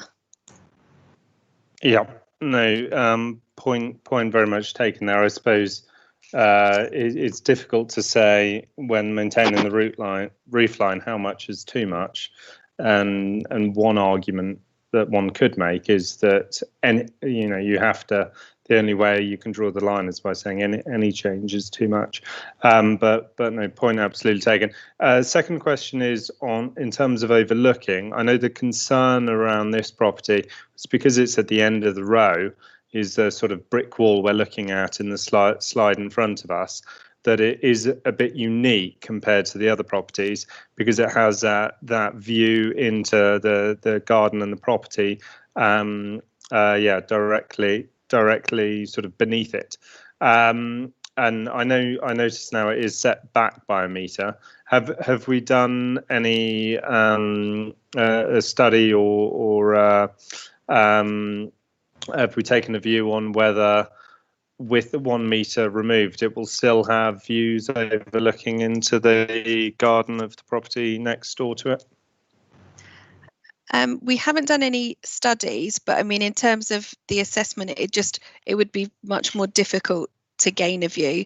I think if you were standing in the closest point, you would be able to get some view potentially, but it would be limited by the fact that you would have then an expanse in front of you, like a floor going out beyond. So any impact would, I think, be far reduced because, as previously proposed, I think again quite rightly, committee were concerned that people could stand on the very back edge and peer over, and so they could peer over and down onto the people's garden here. Whereas now, because of the setback, even if they went to the closest point, any view would be sort of limited, set away, and much more difficult to achieve. Okay, thank you very much. But no more questions, Chair. I want to go back to the what is it, the height and just and the extra height. Isn't there a principle that kind of guide us where you need to stick to a certain height and you stick to it, or? We have a roof extension policy, policy CL8, which talks about when you're adding additional stories and roof extensions, it should relate to others. But there's nothing in particular about the actual termination point of the building. It would just be, each case based on its own merits. I think the roofline policy is somewhat relevant because it gives you guidance that there should, if it's totally uniform, it should be kept.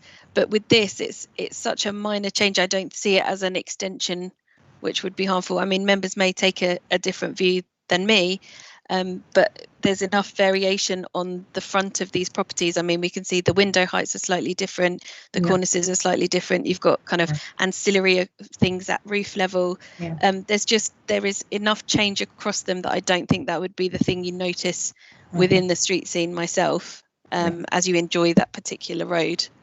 That makes sense. Thank you. Any other questions, councillors?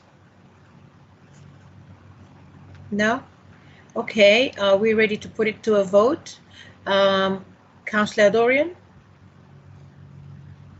In favour, Chair. Councillor Bakhtier? In favour, Chair.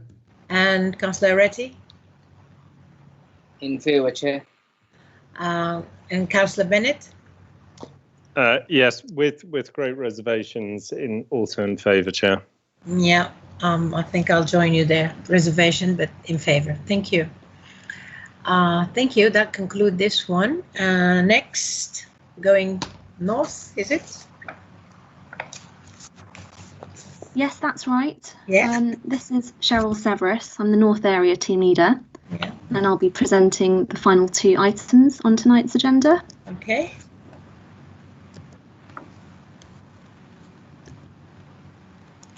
Okay, so this is the application at 6 to 7 Colville Mews.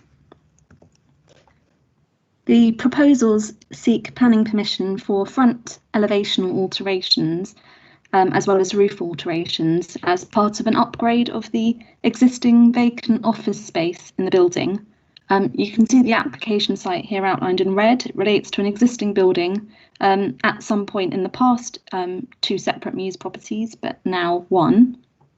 And you'll see that the rear of the site backs onto taller properties on Colville Terrace. Unlike other Mews buildings on this northern side of the Mews, which have a simple pitched roof form and traditional openings, the appearance of the application property and this end of the Mews is more contemporary. You can see the buildings there adjacent to the application site to the west and opposite to the south.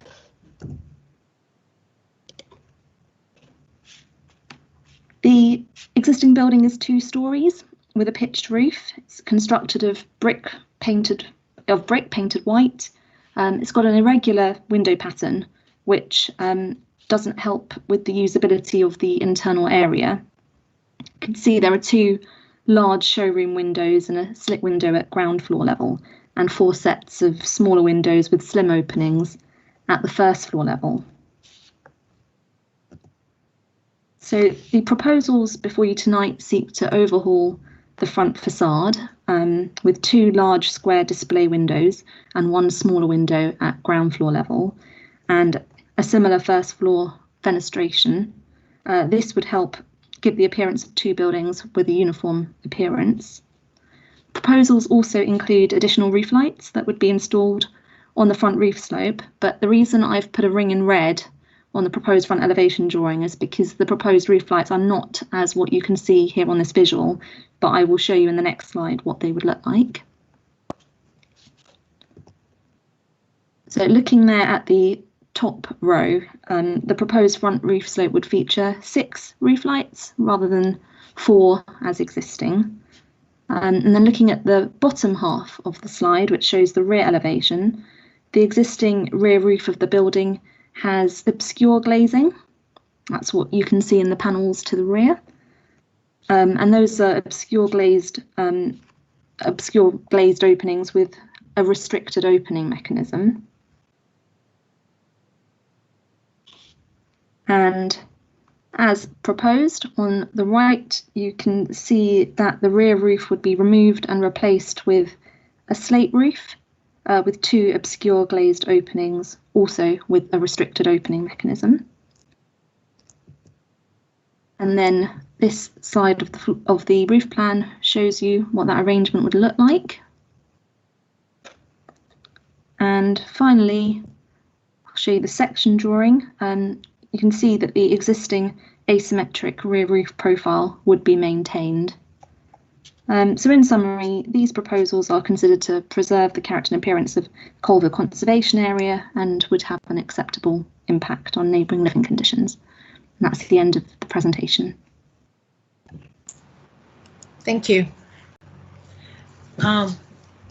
Any questions? Councillors?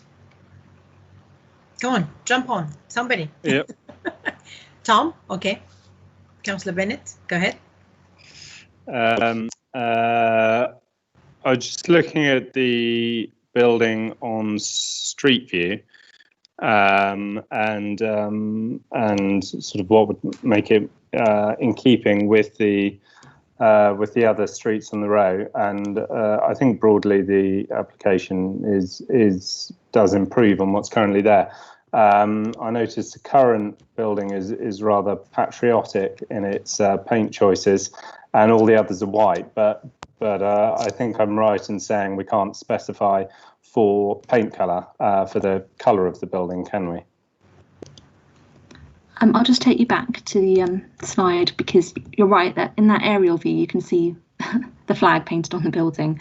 The current the photograph that was provided with the application shows the building actually painted white, so I think the aerial might be a little bit out of date in that regard. But in terms of what the appearance of the building would look like, despite the ring around the roof, it would be an exposed brickwork finish.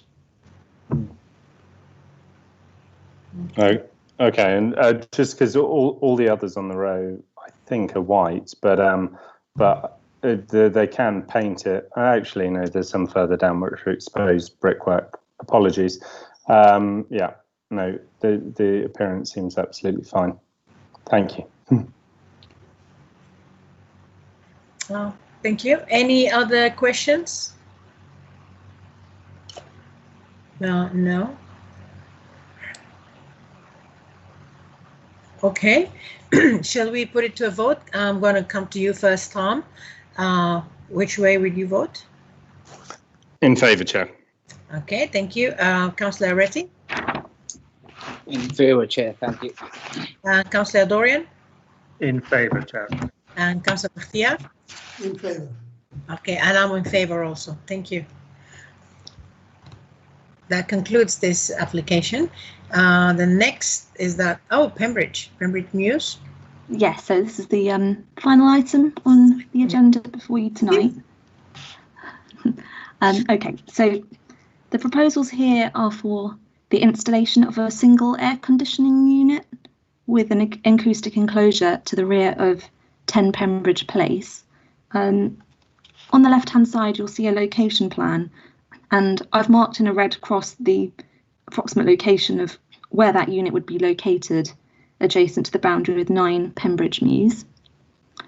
And then the photograph that you can see to the right shows the rear of the application property with the open space to the rear flanked by the brick walls on either side of the neighbouring sites. So looking at the photograph, the proposed siting of the air conditioning unit would be to the right within a recess, which I'm going to show you next. Here are the photos that show the view adjacent to that boundary wall with 9 Pembridge Mews, and the air conditioning unit would be positioned at raised ground floor level, mounted on the wall behind where the plant is currently positioned in these photographs. So the unit, as you can see here on the ground floor plan, would be occupied in a discrete position against the boundary wall. And looking at the elevation section, the unit with the enclosure would not exceed the height of the boundary wall with 9 Pembridge Mews, and the enclosure would be treated in a powder-coated finish to match the wall to further reduce its impact. A noise report was submitted with the application, which demonstrates that it would not cause disturbance in terms of noise to neighbouring living conditions, and that is a matter which is also secured by recommended conditions. So in conclusion, these proposals are considered to preserve the character and appearance of the Pembridge Conservation Area and would also have an acceptable impact on neighbouring living conditions. And that concludes my presentation. Thank you. Councillors, any questions? With the heat we saw felt and saw in the past few days, I think we are going to see more of this. Yeah, and I think we'll be very unkind if we don't if we say anything aside of okay. No, don't write this on the comments. It's just I'm just tired. And goofing around a little bit. Any other questions or any comments or any goofing around? Okay. Shall we put it to a vote? Councillor Bartier, I'm going to start with you.